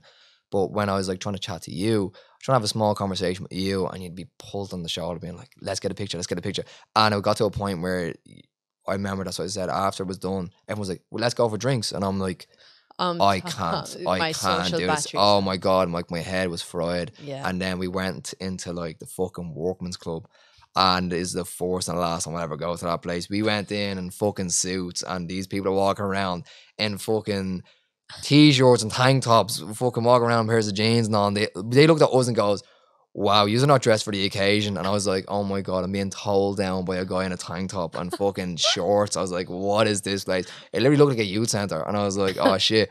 And mind then- you, the invite that you sent out before was Yeah. everyone dress up. Make Literally. sure you don't embarrass Like yourself. we were all saying, like, oh, look, don't underdress, like, don't underdress. underdress. And then everywhere we go into a fucking workman's club, and we're like, the fuck is this? And then you had a lot of people like in the corner, like taking their t-shirts off and all. And I was like, what the fuck is this shit? And one of the guys got pulled, and they were like, oh my God, because one of my friends, he does modeling, and they were like, oh my God, that's that guy. And I was like, you know, when you walk into a room, you're like, wow, you know, like these people probably. It's probably the first time they're going to see a squirrel as well if you showed them a squirrel, because they probably sit in a game all day and they're like, when they see one person, they're like, oh my God, that's that Yeah. person. It was like that. And it was like, they met one of my friends. It was like, does modeling. And they were like, oh my God, I know you from Instagram. This guy starts getting pictures with him because he does a bit of modeling on Instagram. And I was like, wow, it's mad how Yeah. you see different types of people all the time. Like, Like, I find that very weird. Like, I have a few friends that would be like mad on the social media scene and all that. And whenever Yeah. like you go out and they're just walking, they're literally pulled like Yeah. by the arm. They're like, hi. And they're like, hello. And yeah. also probably having a social media following is not the same as being a celebrity, because you have the attention, Yeah. but you don't have the security. Oh yeah, that's because the you best don't have thing, the yeah. money of that. Exactly, you don't have the money, the security. That's Yeah, what so you you're always just say. being pulled. Like social, like being an influencer is like probably one of the worst fucking jobs ever. I know, Because it's yeah. not like, it's literally like you're literally hoping that a sponsored brand comes your way. Like, I think to that's fund your stuff. why traditional media is so cool. Like, that's why I still get Yeah. a little bit inspired by traditional media in a sense. Do you ever get pulled? Nah. Really? Nah. I thought you Do would I- get pulled here and no, there. everyone's intimidated by me. Why? Probably my accent and like my I resting wouldn't say bitch so. face. I think I've maybe never been stopped. maybe they could be intimidated by confidence. A lot of people are intimidated by confidence because some people are too shy to pull someone in case they're like, yeah, that's me. What about it? That's kind of like, oh shit. And it's also like I'm a little bit not standoffish, right? But like Yeah. I'm a little bit like serious when it I comes guess to, so. like, So you're people. that one cunt that puts on like a fucking bitch face at the bus stop was listening to like Miley Cyrus in the headphones Yeah. type of thing. Yeah. Yeah. You know why? It literally comes down. Probably, I think with women especially, it's like they are stopped so often. Yeah, that yeah. It's like I need to put an ugly face on. Oh, just so you don't get stopped. in order yeah. so no one stops me and Check all that. it around. That no, I haven't been stopped. In fairness, I've never been like I haven't seen any like massive success or anything like Yeah, that. But I think sometimes it's more just like the weird messages, you know? Like I'd say so. that's the annoying thing where it's like, oh, I'd love to start a podcast. Da, da, da, da, da. Yeah. What I can go you to do? help them out, like voice note. Yeah.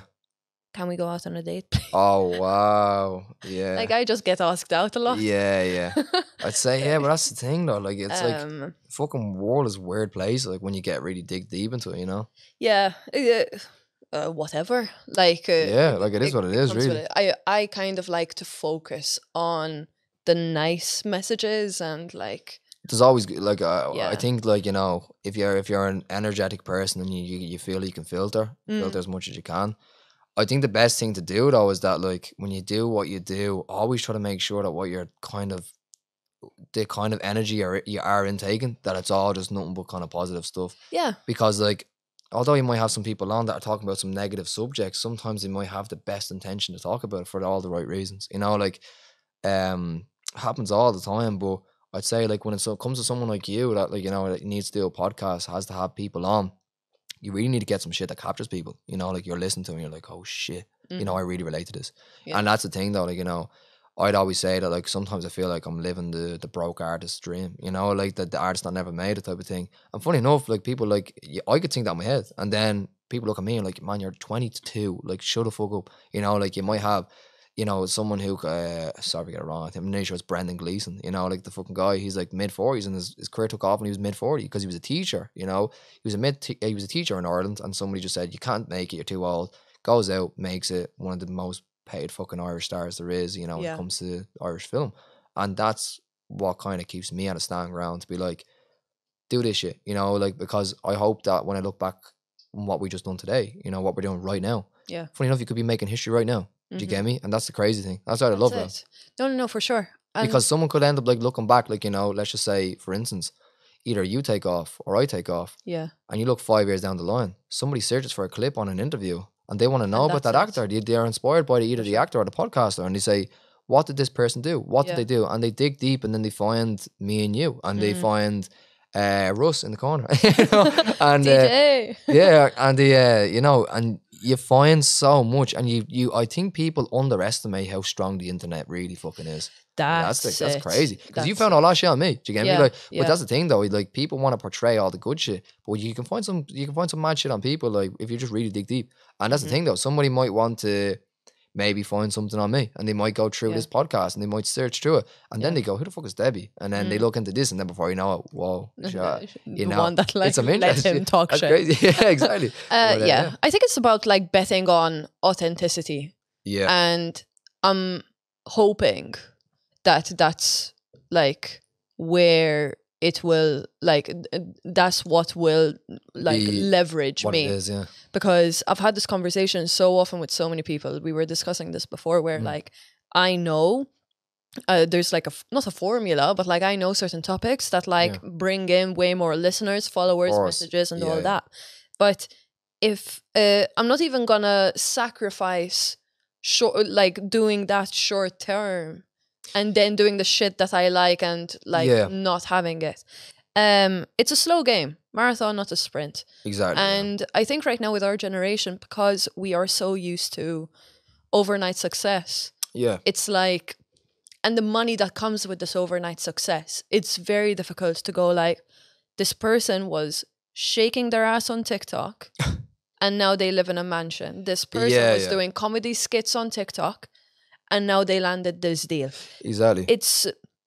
It's tough to not let that like consume you a lot, but Yeah. I think it's kind of like, no, I know that like I would feel fake doing that, and I'd be Yeah. so uncomfortable that then with any part of that success I'd probably be weird. Like if someone were to like talk to me and like be like, Deb, amazing stuff, you know, I love this success of yours, sit down, and they were to ask me all this shit about like talking about people's feelings and being gay, hopefully at the same time, Yeah, I wouldn't have much to say, because the only thing that I could say was I asked them a question.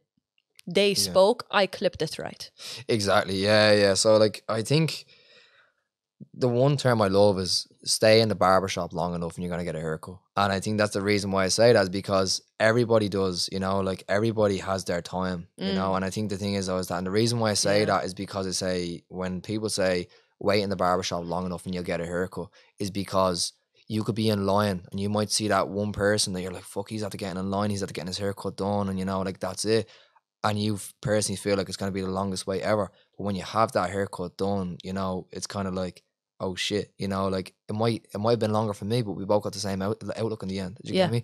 And I think when I put it into perspective of things, I'm a true believer in, like, you know, if you really have a belief in yourself, sometimes you can believe so hard and you can have such great intentions, once they're not delusional, and having really great intentions of where you're going to go, by taking in constructive feedback, really working on it, and still working what you want to do as an individual. And even if that shit keeps closing doors in your face, you're going to have somebody that they might close all the hall doors, but the main entrance is going to open up. And that's when that one person finds you and they literally say, you are so talented, wait until I show you to the world. And that's all you need. Like, for instance, you take in any single story you meet of a celebrity, you know, and I'm not talking about some fucking OnlyFans shit. I'm talking about like actual fucking celebrities. Yeah. And by the means, like, I'm not going to deteriorate or, you know, kind of down people that do that type of industry, you know, because is it a money marketing fucking industry? Of course it fucking is, you know. But when it comes into the context of, like, and I don't mean this in another way, of art, you know, like, it comes to a point where it's like, you know, that's such a strong thing, you know, when you are an artist. And it's sometimes, like, for instance, I'd know just by being here, just by the way you're speaking to me, that there's been times where you sit in your room and you still kind of question why you do what you do. Do you get me? And say, when the fuck's that podcast going to take off? Where's the right one going to happen? What's the right clip I'm going to use? When is the right marketing way to do this? What's the best algorithm I can use to try and get that kind of out there? Yeah. How can people learn who I am? You know, how can people do that? Funny enough, by you doing the littlest, sometimes that is the go-to. Do you get me? And it's like, and I noticed because I'd done an experiment, I'd done a social experiment, and what happened was, I didn't do it out in public, but I just did it on social media. And I done this thing where I went on YouTube and looked up Instagram algorithms. Funny one for you. There's way bigger algorithms than people think there are. I know you said TikTok might be your go-to. Instagram is fucking crazy. Like, what happened was, there's a lot of little things that people don't take in consideration. Like, for instance, you take a video right now and you have it in 1080p. You can trick your social media into that. And what you can do is you can have it in 1080p and export to 4K. And because that 4K image or that 4K video has now been on Instagram, they initially think your content's better because the resolution of that is already higher. So what they're going to do is they're going to think that your content is great for audiences. So when you go into your topics and you pick what them topics are, they initially think that you're a good content creator because you've used higher resolutions, you're using sounds, you're using all that type of stuff. So they believe that your content is true for what people can see. I put up a video of me and John Connors, and it was a 5-second clip of me just talking to him, talking about how the set was going to work. That done in less than 24 hours, I hit 15K on the button. But then I put up another video. The next video then was 10 seconds long, 4K resolution. It was actually a 1080p video as far as I remember. If not, it was just exported again in 4K. It was 10 seconds long, had no context, was just BTS, and it was of my mate throwing fucking rubbish over a back wall. But because I'd had the hashtags right, I'd had the algorithm right, I posted at the right time, it had like 2,000, but then Instagram found what I was doing. And they saw that I had been posting every day at a certain exact time. Before I know it, I'm in work and my phone starts fucking buzzing like fuck. And I was like, what is that? Skip it in. 25K views in 5 minutes. Oh no, 2 minutes. Crazy. Flip it again, 40K. Flipped again, 65. I'm like, what the fuck is going on? Obviously, Instagram had noticed what I was doing. They noticed I was following their procedure and I'm playing their game. So now they want me to play back with them. Yeah. And I always believe, no matter what happens, these machines and this social media, the game, it is a fucking game. It's a chessboard. It really is. They're going to play you to your potential. They know that if you're going to work with them, they'll work with you. And that's the thing. Manipulate your social media into thinking that you're doing them favors, and then they'll give you the favors back. Before you know it, you've already just fucking taken the game over. I truly believe in psychological reverse is the best thing ever, you know, because you can really get yourself out of anything. You can really get yourself anywhere in life by psychological reverse. And that was when I was talking to you before the podcast had started. Always try. We live in a world where certain things are labeled as bad insights. You know, like you'd be like, oh, take it from my perspective. That might be a subconscious thing now in our society where it's like, take it from my perspective. It's almost a defense mechanism. But a lot of people actually have some good insights with that. It's like, oh, take it from my perspective. I look at you and I see that you have so much potential, and you look at me and you might think I have so much potential. And when shit hits the fan, we both think that we don't have anything. We think that we're left with nothing. And then when I say that, it's that manipulation is a bad context that is always used. And maybe it's because majority of time in society it's used for bad reasoning. But there's always good manipulation as well. And by I mean that good manipulation is used in so many contexts that you don't even understand because you never actually talk to people about that being used in a good context. And someone say to me, well, give me an example. And I'd say, perfect example. You apply for a job. You talk bullshit saying that you do this and you do this. And what happens? You get the job. They go in and they get to learn who you are and they understand that. You've manipulated them thinking that you are fit for the job. But when it comes in and you really get to work, you may not be fit for the job, but they'll let it slide because you got in the door. And then good manipulation comes into another point where someone pulls you on the side of the road and they might manipulate you into saying, I have something really good to tell you. Before you know it's fucking charity work and you're like, oh shit, here we go. But they've manipulated you into thinking that they had something great to say to you. And then by the time it comes in, it might not interest you, but they've already gotten your attention. So they've manipulated you into thinking that you were going to benefit from this. And that's why I always say, in that context, that might seem negative to you. But manipulation comes in all different sorts of forms. My personal perspective is I use it nearly fucking every day. And I would say that not in a fucking cruel, evil way. I say I use it in such great forms in the best way I can. Like, for instance, when I had that script, I brought that to Jack. And Jack, obviously being my brother, he is like a true believer in what I do. And me and him have just believed in each other for so fucking long in our life where we just truly believe that whatever we set our minds to, we can do. And then people say to me, how the fuck did you set up the lighthouse? And honestly, like some people will just straight up just say that. I know you do what you do. How the fuck did you sell that out? Like honestly, like, and some people will take it as Wait, such a what are strong... you saying? Lighthouse? The What lighthouse lighthouse? cinema. The cinema that we went to. Oh, okay, yeah. Because got for you. a filmmaker who has the type of experience I have and the type of content that I had to premiere, people are always saying to me, how the fuck did you do that? And it's not even in like fun. how did you do that alone? Exactly. Logically, how did you do that? How did Exactly. you get all those people? Yeah, Exactly. John How did you Connors. get these? How do you get these people? How did you lock this? How did you lock that? And I literally Yeah. just said, good manipulation. And thing is, people go, oh, you can't be manipulating people. And I was like, no, in a good way. And they were like, what do you mean? I was like, I made everybody truly believe that they all had a purpose to play in that fucking role. Because I said, dress nice, make me feel proud, you know? Everyone go in there. Yous are important, be there. And before we knew it, there was good manipulation going on that I had just, I sat back and said, I could really make a really great night out of this. I could make people inspired to keep making filmmaking, to keep trusting in what I do, that we're going to make something great. So is your manipulation kind of like make people feel special? Make people feel special and not in the wrong way, because a lot of times people make people feel special to get something bad from them for a selfish reason. Or to like check that. It's like, oh, I am a manager. Let me make my team feel special to show up to this, but then I screwed them over. He screwed them over with shitty shit. Do you get me? You lose their trust like that. Exactly. And what happens is that people say to me, I just, because are you just great at what you do? And I said, well, we're coming with any industry you do. If you're a great manipulator, you can really kind of do whatever you want. Has it ever nipped you in the butt though? Until you get it right. Sometimes. Yeah.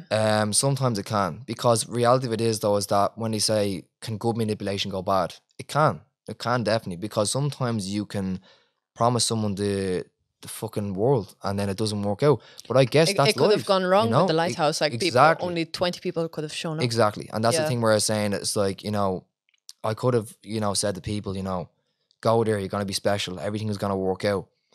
And nothing could have happened. Do you get me? Like they could have went there and it could have been half a fucking house. It could have looked empty. It could have just been us. Do you get me?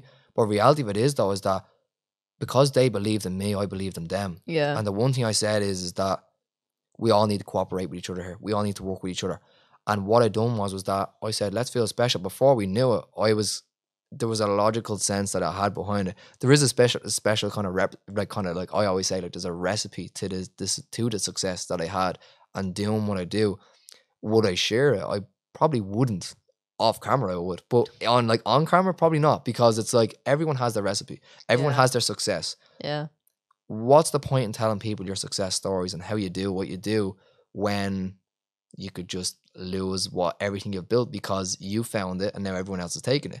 Like the way, for instance, when people found out that doing certain TikTok trends were going to make them big, they all robbed it. Before you knew it, it became destroyed. The algorithm caught it and that was it. So what happens is I tell people what I do, what makes me successful, as to say of how I kind of work on my career.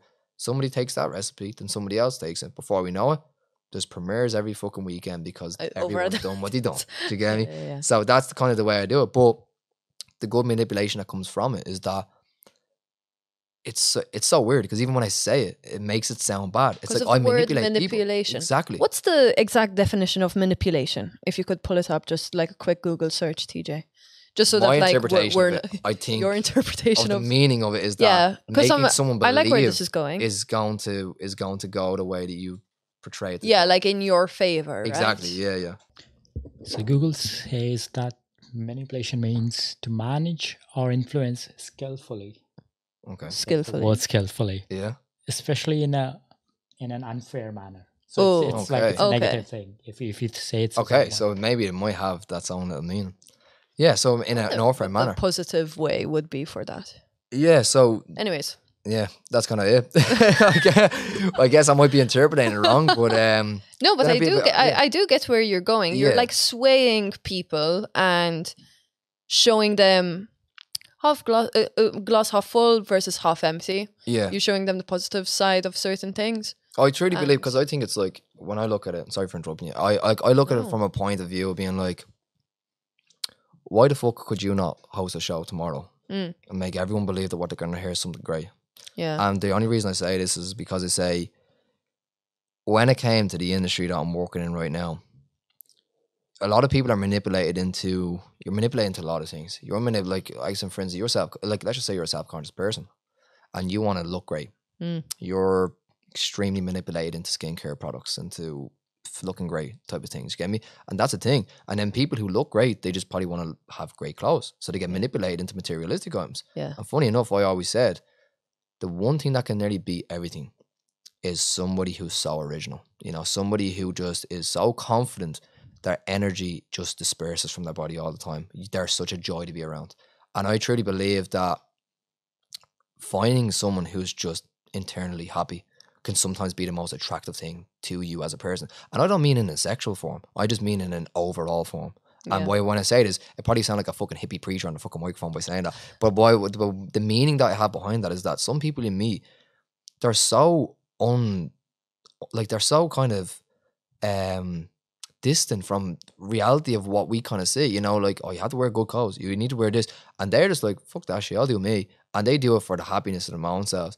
And I've met some people in my life where I've met them and I'm like, you're such a joy to have around, you know what, you don't give out about anything, you just get on with it. And them people I lock into my life, because I'm like, sometimes you sit back and you're about to give out about your fucking bus being delayed, and it's like, there's people out there walking home and they still wouldn't even moan about it, you know? And it's like, we live in a life, you choose what you want to give out about.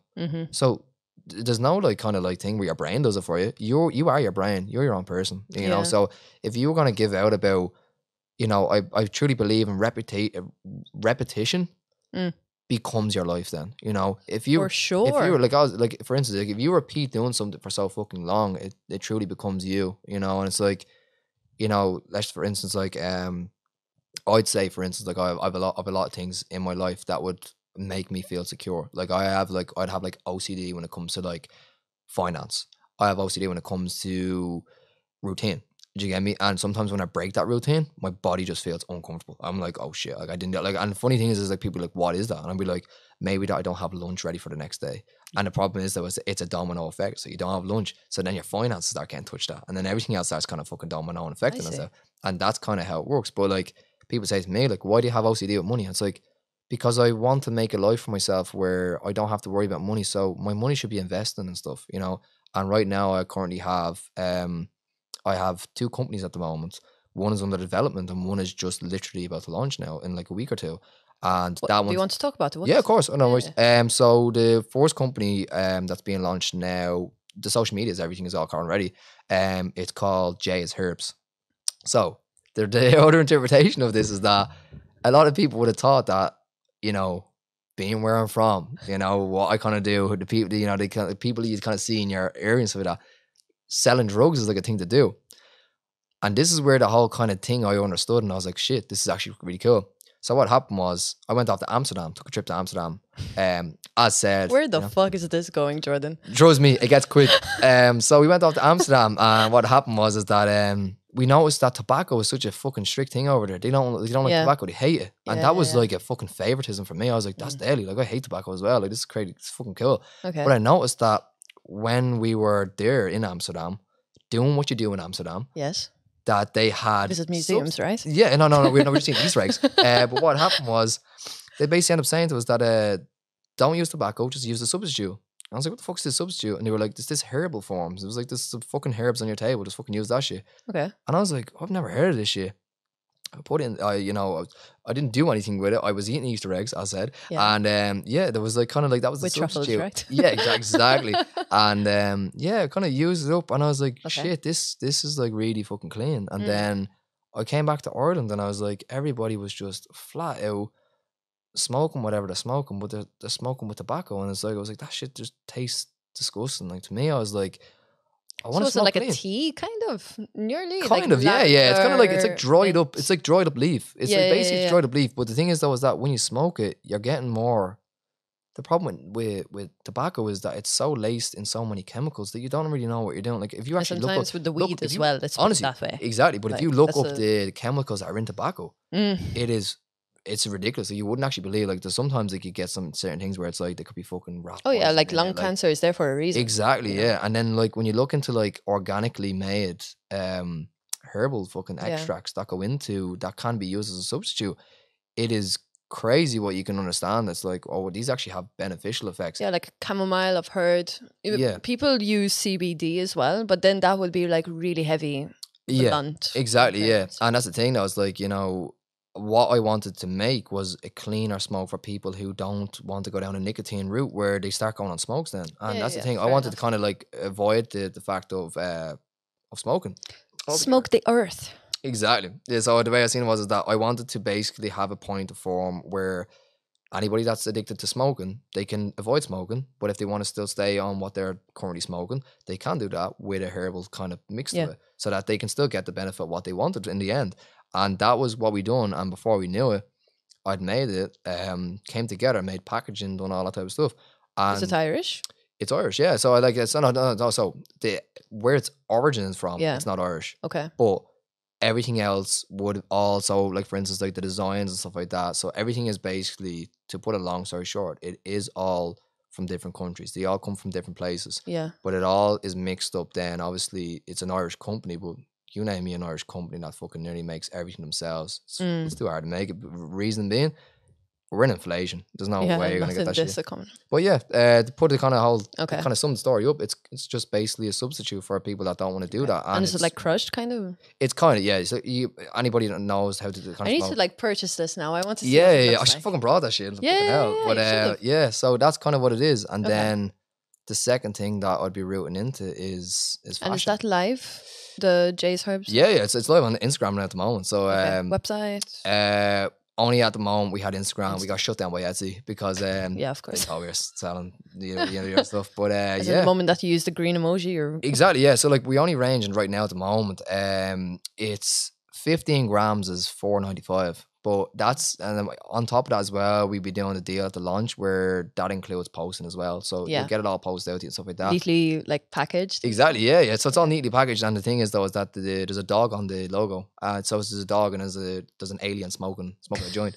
And it's like the dog. I wonder why you got. Oh, exactly, yeah. But like even if you look at my fucking home screen, like you'll see this shit. Like it's a fucking.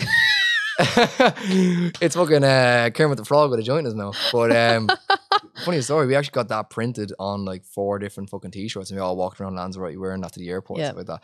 But like, yeah, but like that's the thing. Like yeah, that's a Cookie Monster. Yeah, no, that's the fucking the fucking Kermit the Frog. Kermit. Yeah, fucking Sesame Street. Yeah, but, I'll get Cookie the Monster on my. You get Cookie the Monster with a joint in his mouth. Yeah, exactly. But that was it. And then the other one that I'm looking to do now at the moment. Fashion, exactly. Fashion has been a fucking big thing in me. And like Amy, when I told Amy that I was gonna be doing the fucking fashion brand, she was like, "Shit, you wanted to do this since you're like fucking 14." I was like, fashion has always been a thing to me. Is it like a streetwear company? Exactly, yeah. So it's like it's basically it's so much streetwear, and then it's almost to the point where if the development can start again, I'd like to develop it as well into a more kind of not so much prestigious, but more kind of like a brand you can wear as to kind of be, you know, to feel good in. That's the kind of thing. I think the reason why it's such a personal project, because growing up and not having the clothes that everybody else had, you kind of feel like you're the odd one out. And this is the reason why I wanted this thing to be almost like, when you wear this, you feel good. And that's the kind of way I kind of wanted to put it across. But at the same time, they were like, what way are you going to scale this? You know, which way are you going to do this? This is another investment that may go tits up again, you know, you don't know which way it's going to go. But at the same time, the strategic plan I'm going to do is, how did I promote my music? How did I, like, you know, I went into a music industry where nobody liked what I do. Reason being, I'm not talking about drugs and probably my colour, you know. But reality of it is though, is that people heard, like some people have listened to my music and said, "You're a talented guy. I just truly believe you're not being heard properly." And that's an understanding, because someone like yourself might be a talented podcaster, you're just not being heard out. You know? And I said, fuck this. If I'm not going to be heard out from the music industry, I'm going to figure out a way to be heard out. So why don't I mix my film and put my music in it? So then if you like my movies, you like my music. And that's kind of like, oh, what's that song we listened to in that movie? Get it on my Spotify. And then the other thing is that where I'm currently undergoing writing this crime drama, it was adapted from a 6-episode series that I made called Poison Minds years ago when I was 18. It was the first TV show I ever wrote.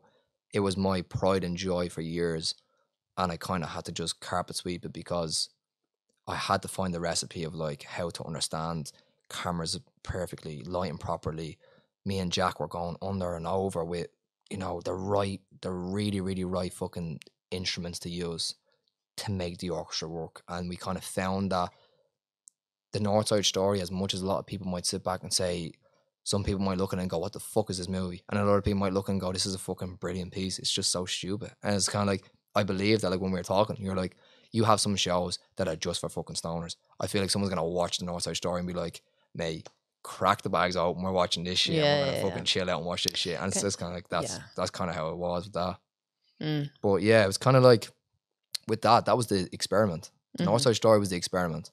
But now we're getting serious. So now it's like, we know what we do. We know how it works. We know how the recipe works. Let's just enhance the spiciness. Let's just make this more flavor in it, you know? And let's really kind of like, now, when the Northside Shtory release, when that gets that public viewing on it, people will understand what I do and what I can do. But then we're exactly what I said, reverse psychology. Oops. They know that you can do what you do. So now let's get serious. Yeah. Do you get me? So you go from comedy to completely serious, and then they go, what the fuck is this? Do you get me? Like, so it's like, some people believe that when you write comedy, you can only write funny things. You can't write anything serious.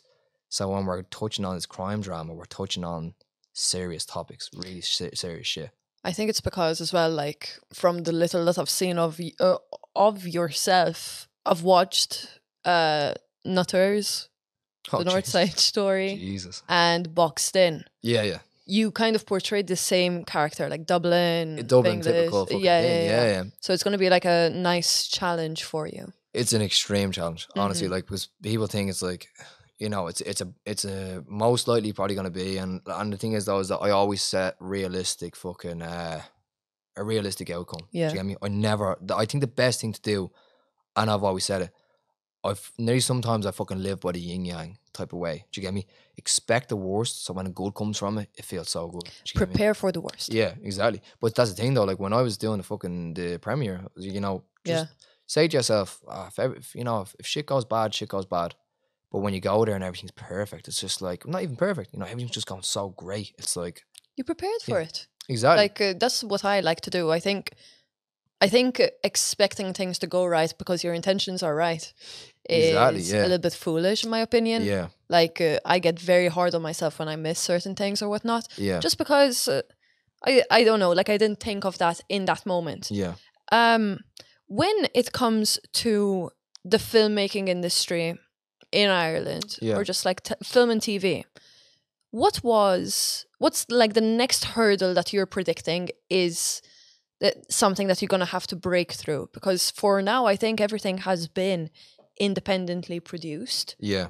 Are you looking for funding? Do you get backlash for funding? I personally believe that I want to set myself a standard that if my shit doesn't get budgeted, or if I don't get funding for what I do, I'm still going to do it. Yeah. Do you get me? I think the always best way to do it is that, like, even as I said, like, you know I said this term to you, you know, wait long enough in a barbershop and you're going to get your haircut. My kind of interpretation when it comes to the industry is like, fuck it, if the barber doesn't do me hair, I'll figure out how to cut my own hair, you know? And that's kind of the way I look at it. So it's like, you know, if I can't, somebody can't provide me to do what I need to do, you're not going to sit on it. I'm not going to sit on my arse. I'm going to do it myself, and I'll figure out ways to do it. And I think that was the reason why when I done the Northside Shtory, people were like, how the fuck are you going to do this without a budget? I was like, I'll figure it out. And you just kind of sat down, and that was the whole point of manifesting. Do you get me? I had to sit down and plan that shit. I had to, like, nearly spoil the diagram, exactly where it was going to go, how I was going to market it. And when I finally came down to a full recipe, I just kind of brought it to Jack and just said, I need to do this. This is how I'm going to do it. And Jack just kind of sat back and said, I believe you. So we said, let's get to work. We done the work fucking 6 months later, which is like a crazy turnover. Very crazy. Exactly. I remember talking to you. And I remember a lot of people from the film industry were like, what the fuck, how'd you do that? And I was like, literally, I was like, do you, like, you know, and a lot of people said to me, I want to be where you are. I said, okay, are you willing to not sleep anymore? Like, what? I'm like, are you willing to lose sleep?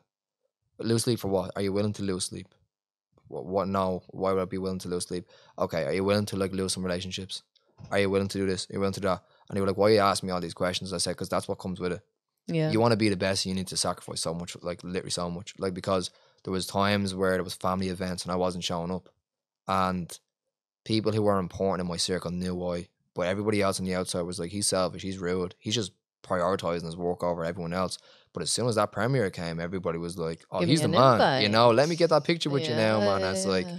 all right, grand. I can see how the table's torn. But it was all kind of down to the point where I'm gonna logically make this happen, like some one way or another. And when it comes to this crime drama, don't get me wrong, there's a shit ton into that. If we got funding, it would make our life so fucking easy.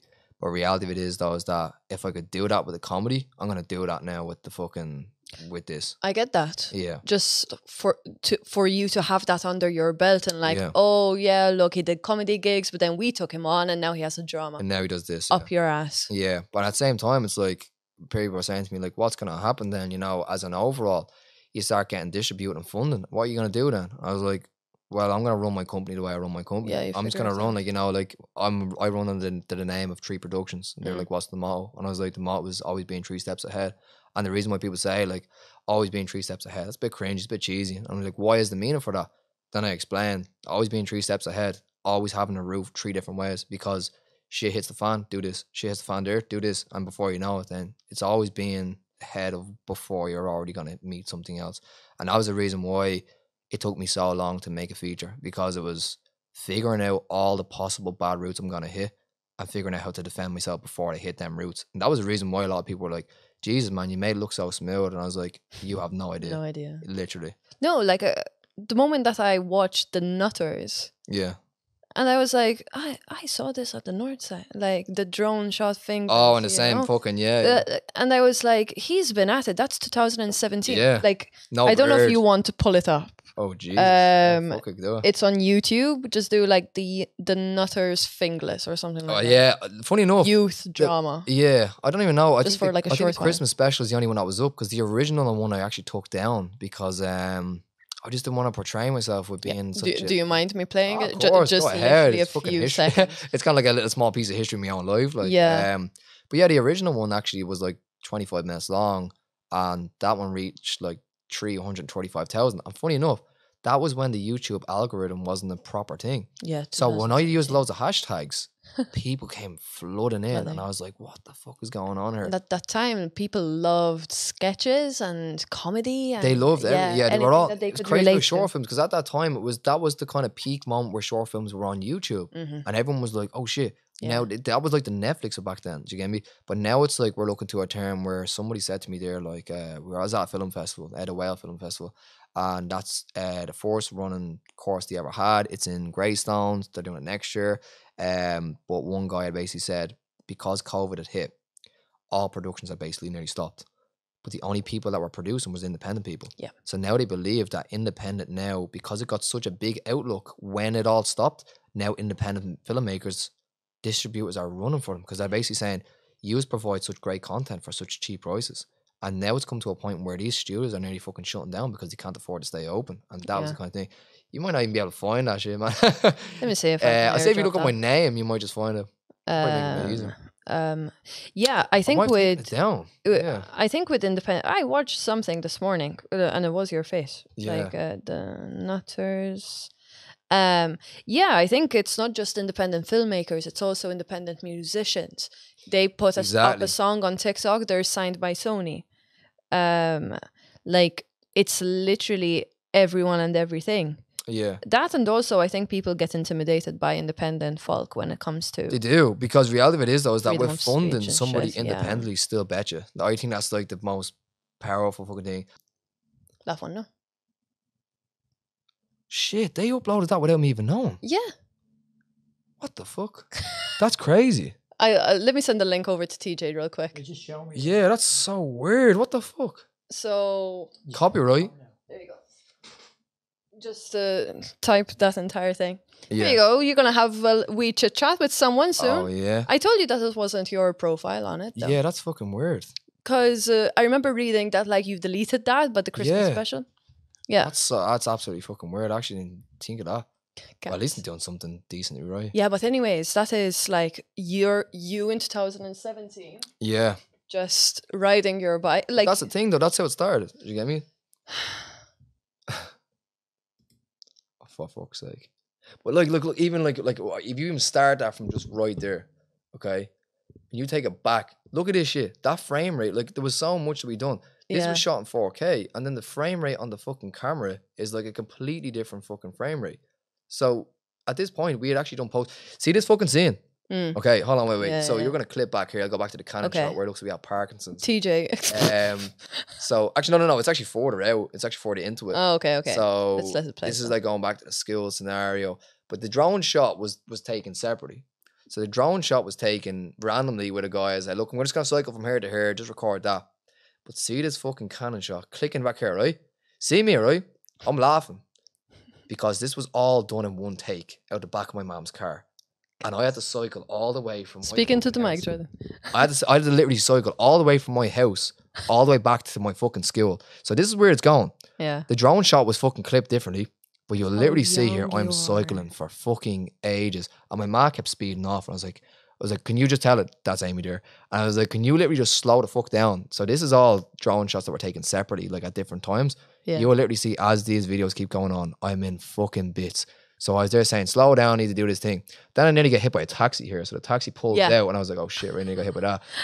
And then it gets down to a point, Amy's calling. I'm already in bits. I'm fucking in bits. I'm there saying, can you fucking relax? And I'm coming through here and you'll see it clips back and I'm literally fucked. So I'm there, I can't do this anymore. I'm absolutely fucked. And we had to do that whole entire way. There's the drone operator. And this is me. I'm like, I'm just fucked. And then this is when I actually fucking got time to rest and actually like get into the fucking scene. And you shot that at your school, yeah? Yeah, this is all shot in the school, yeah. And, I'm so happy for you that you actually found a solid group of people that were okay with doing this at the time. Exactly. Like, you were so young. Yeah, like that's the thing. This was all shot when I was 17, so this was kind of like the first kind of experiment, really. Yeah. When we released that on my own platform, 24 minutes. 24 minutes, but it was kind of like a load of skits all in one. But even with that, yeah. like, people loved it because it was more for the point that I was someone who was just doing something. That was really kind of You it. did something. And then the area was getting interested. They were like, what the fuck is this guy doing? He's walking around the camera all day long. And then my first premiere was held in a youth centre. And I like done that and they had a projector and I invited people in. And we sold out the fucking youth centre. And everyone was like, what the fuck is going on here? And I remember the youth centres being like, can we try to do more of this? Can we start making this a volunteering thing? So I started volunteering, was helping people filmmaking, stuff like that. Now I teach filmmaking to my school. So last year I went back, I taught the students filmmaking. I'm back 2 weeks' time to go back and teach them again. So they see me as the past pupil that supposedly made it, you know, kind of like he's the film guy. And now I look at him like, it's crazy because in school I always wanted to do, funny enough, I never won anything in school. Yeah. Like obviously everybody got like an excellence award and stuff like that. You get a little certificate. But I never won a trophy, never won a medal, never won anything. I was never athletic. I was just never fucking good. Yeah. I was just really good, like, you know, creatively. Academically, terrible. Sporty, terrible. But I was the only thing I had interest in was kickboxing and filmmaking. That was basically it. When I got to 6th year, I got graduated and they basically had said to me that brought up, got a trophy, and they were like, best filmmaker the school's ever seen. And I was like, that's my sense of achievement type of thing. And that was great for me. And then I was also adding to the purpose. I was like, you know, this is what I need to do. So that was it. But I truly feel like my film will kind of bring in all my other creative outlooks I want to do, whether it's like another company or another thing like that. I can support them businesses by giving them a bit of screen time, doing that type of thing, and just basically depending on myself, you know, depend on myself for self-promotion. Like, and I think that's a great thing because, funny enough, a lot of people promote stuff through social media all day long and forget that they're doing it through video. So when you're promoting it through movies and people are really enjoying the movie, and you're like, oh shit, that's that brand. They're just after using that in the movie. Not only are you attracting attention, you're also keeping them focused. Do you get me? And I truly feel like I believe that there's a lot of things going on in the world right now where people are just not focusing on audiences. Like, you need to remember, even if you post a story of a coffee on your table, there's so many people looking at that. Like, you're literally waking up and you don't think about it. Do you get me? Because you don't think about it. But there was a time where phones weren't available, you know, like, and people couldn't see what you were doing, you know? You wake up and you get a coffee. Nobody knew you had coffee this morning. But if you recorded everything you've done, you're potentially reaching a cloud of 2,000 people a day just looking at what you're doing. So if they're going to look at something, may as well give them something good to look at. So the next time they meet you, they have something to give. They have something to talk about. A bit of value as well. Exactly, because then they know what you do. But I truly believe social media is so powerful. Oh yeah. you really need to take it into really good consideration of what you're going to tell people. You know, if you're How going to you use it. Do how you you use use it, it exactly, yeah. responsibly? Are you spreading hate? Are you exactly, complaining all the time? Yeah. Like just literally, are you making a fool of yourself, of other people? Are you Yeah. being mean? Yeah. I think it's a very important tool. I think a lot of people do shit on it. But in fairness, social media is the reason why I'm talking to you. Yeah. I have relationships, I have friendships, yeah, and I don't know what my life would be without it in a real Yeah. positive way. Like, I think a lot of people are focusing on the fact that it is disconnecting us, but with the right intentions, we're talking get what you're face to saying, yeah. face, which is so cool. Like, this is social. This is Yeah. a social act. exactly, yeah, So I think it's about perspective, the way you look Yeah. at it, and just what are you going to do with that? exactly. But like, reality of it is though, is that if you're going to do what you're going to do, why not make it that step quicker? Do you get me? Like, so it's like, you're going to do podcasts all day long. That's understandable. You could do the podcast and do them on fucking Spotify or do them on something else and not promote it. But Yeah. in the hope it's going to go somewhere. But if you have something there and you do a podcast, why not put up a clip every day about it? Because then people are like, okay, She's even if they've already serious. watched it, they might just want to listen to that one clip again. You know, Oh, yeah. they might just go, Yeah. oh, I actually want to go back to what that person talked about that certain thing because I got a lot of aspect for it. And then before you know it, some people might say some certain shit on your podcast that you might actually think is quite motivational. Before you know it, you clip that together, you put a bit of music behind it. Before you know it, like, people start listening and going, that's really cool. Kanye. Oh, Jesus. I have used Kanye Runaway on Yeah. clips like no other. Now, I think if I were to use his Oh, songs Jesus. now, He I'd uses fucking stuff, yeah. but I'd that's love to say hard. thank you to Kanye with Runaway. That piano version. Dun, Yeah. dun, dun. Motivational shit. But that's crazy though, because like Kanye is like, although he's one of the most talked about people and nearly in like the fucking history of the world at this rate, because you know, you talk about the Kardashians, Kanye comes up. Oh yeah. You talk about hip hop. Guys, it's yeah.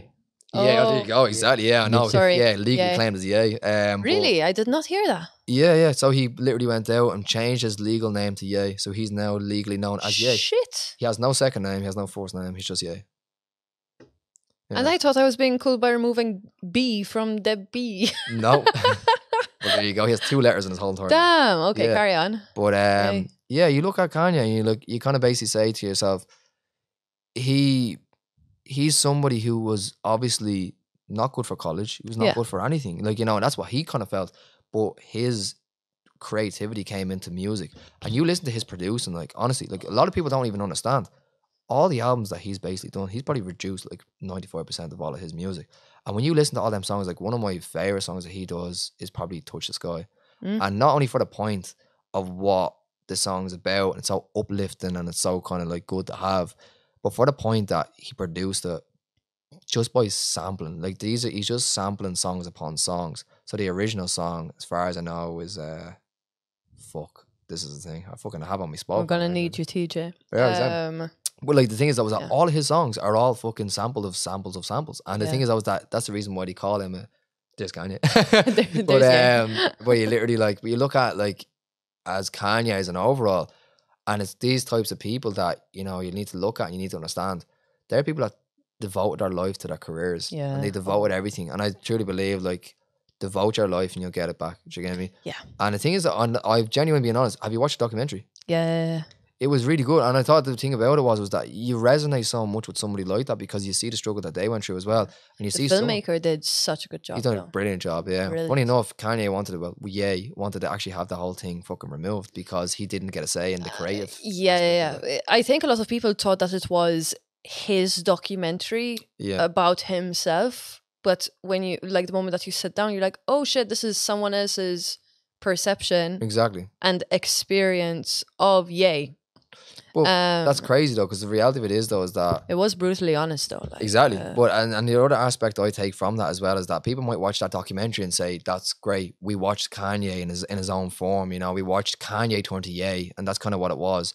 But at the same time, you watch somebody who believed in somebody and how far they got just by being a believer. And that's why I and truly he believed in himself. Like, exactly, yeah. Yeah. And the thing is though is that like he literally saw Kanye when he was Kanye and literally said, you are going to be something fucking amazing. I know it. And all he literally done was grab the camera and walked around with him. And before he knew it, he became such a big person just because he was beside Kanye. And that's where I always heavily encourage, just support each other. Yeah. Because you'll be known as that guy that, for instance, you do your podcast, I come on as a guest, I tell you about my story, gets good, it might get in good interaction, might not, it might come back in the past, it might come back in the future, you know, you don't know what kind of going, obviously that makes probably no fucking logical sense, coming back in the future, you're gonna be like, but what happens if the future might come and people might just dig it up and go, oh, this is really cool, you know, this guy said this guy spoke his future, maybe that could be the circumstances. But you look at someone like that and it could get to a point where I could be, and this is crazy when you think about it, 10 years down the line from where I am right now, my kids could be listening to this podcast. That's what I love about it. Yeah, and then they can end up saying, oh my God, my dad was an artist. It may not have worked out for him, but he worked with Debbie that done a podcast. Go watch that. That's Exactly. that's literally one of the reasons why I do this. It's because I am documenting conversations that I love to have, and that's why I will not niche down, because I love to talk about everything. Yeah. So I am documenting said conversations. Some are shit. Yeah. What can you do? Exactly. Send it, up it goes anyways. Yeah. Some are really good and I'm buzzing and I can't sleep at night because, oh my God, I can't wait to put that out. Yeah. But it's just the fact that my kids can look back and go, that's what my crazy fucking mom had to say back then. Look at how much she swore. Look at how her accent has changed. That's something else. My accent is literally progressing. Exactly, yeah. I think that's so cool. I love documenting so much. Yeah, like, and I think the best thing about it is that, like, for instance, like, if we didn't document what we have, you couldn't have just watched that thing and seen how far I've come as a person. Exactly, and that's why it's like, leave that shit online. And that's the reason why I thought the Northside Shtory was such a big experimental project for me, was because when you look back at what I've done and you look at the type of people I can get in now for free, and you look back at the projects I had, but the projects I had years ago, I just had a few friends that could do me a favor. But now there's people that are like, I want to be in your stuff. I want to do exactly. And the thing is, though, is that, like, it might get to a point in life where I can start paying people for what they do for me. And that's the thing. It's like, and it's just like, it's not the matter of, you know, if, it's a matter of when. You get me? And that's the point. And I always said, because Amy had said to me, and she always does say to me, you know, like, where do you kind of see where it's going to go, you know, and in the most positive way possible. And I always say, she's always a true believer, saying, no, I see you doing that, I see you doing that. And I'm like, look, if it happens, brilliant, I'll work for it. But if it doesn't happen, look, I tried my best, and that's the best way I look at it. But reality of it is, I always still say to her, no matter if I go poor, no matter if I go rich, I will always still say that my purpose is film, and I need to keep creating. Because when I don't create, my brain just shuts off and I get really in my emotions and I just don't know how to feel about it.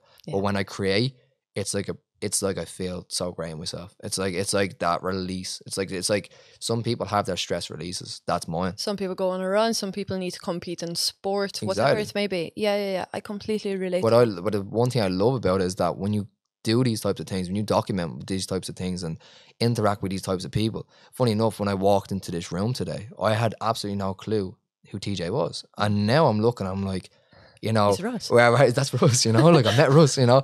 But reality of it is, though, is that, like, you make these amazing moments with people, do you get me? And it's like, and it's something you will never forget. And even whether, like, things go bad or whatever it was, you still shared that amazing moment with somebody. And, you know, anything can happen to anybody tomorrow, and you can still say that you shared that time with them. And that's the best part about it. For sure. Like, if I die tomorrow, you can clip this. Exactly, yeah. And say, rest in peace. Yeah, rest in peace. Oh, you would get such good views. Look at the play hashtag. Yeah, straight up. No, thank you so much, Jordan. I really appreciate it.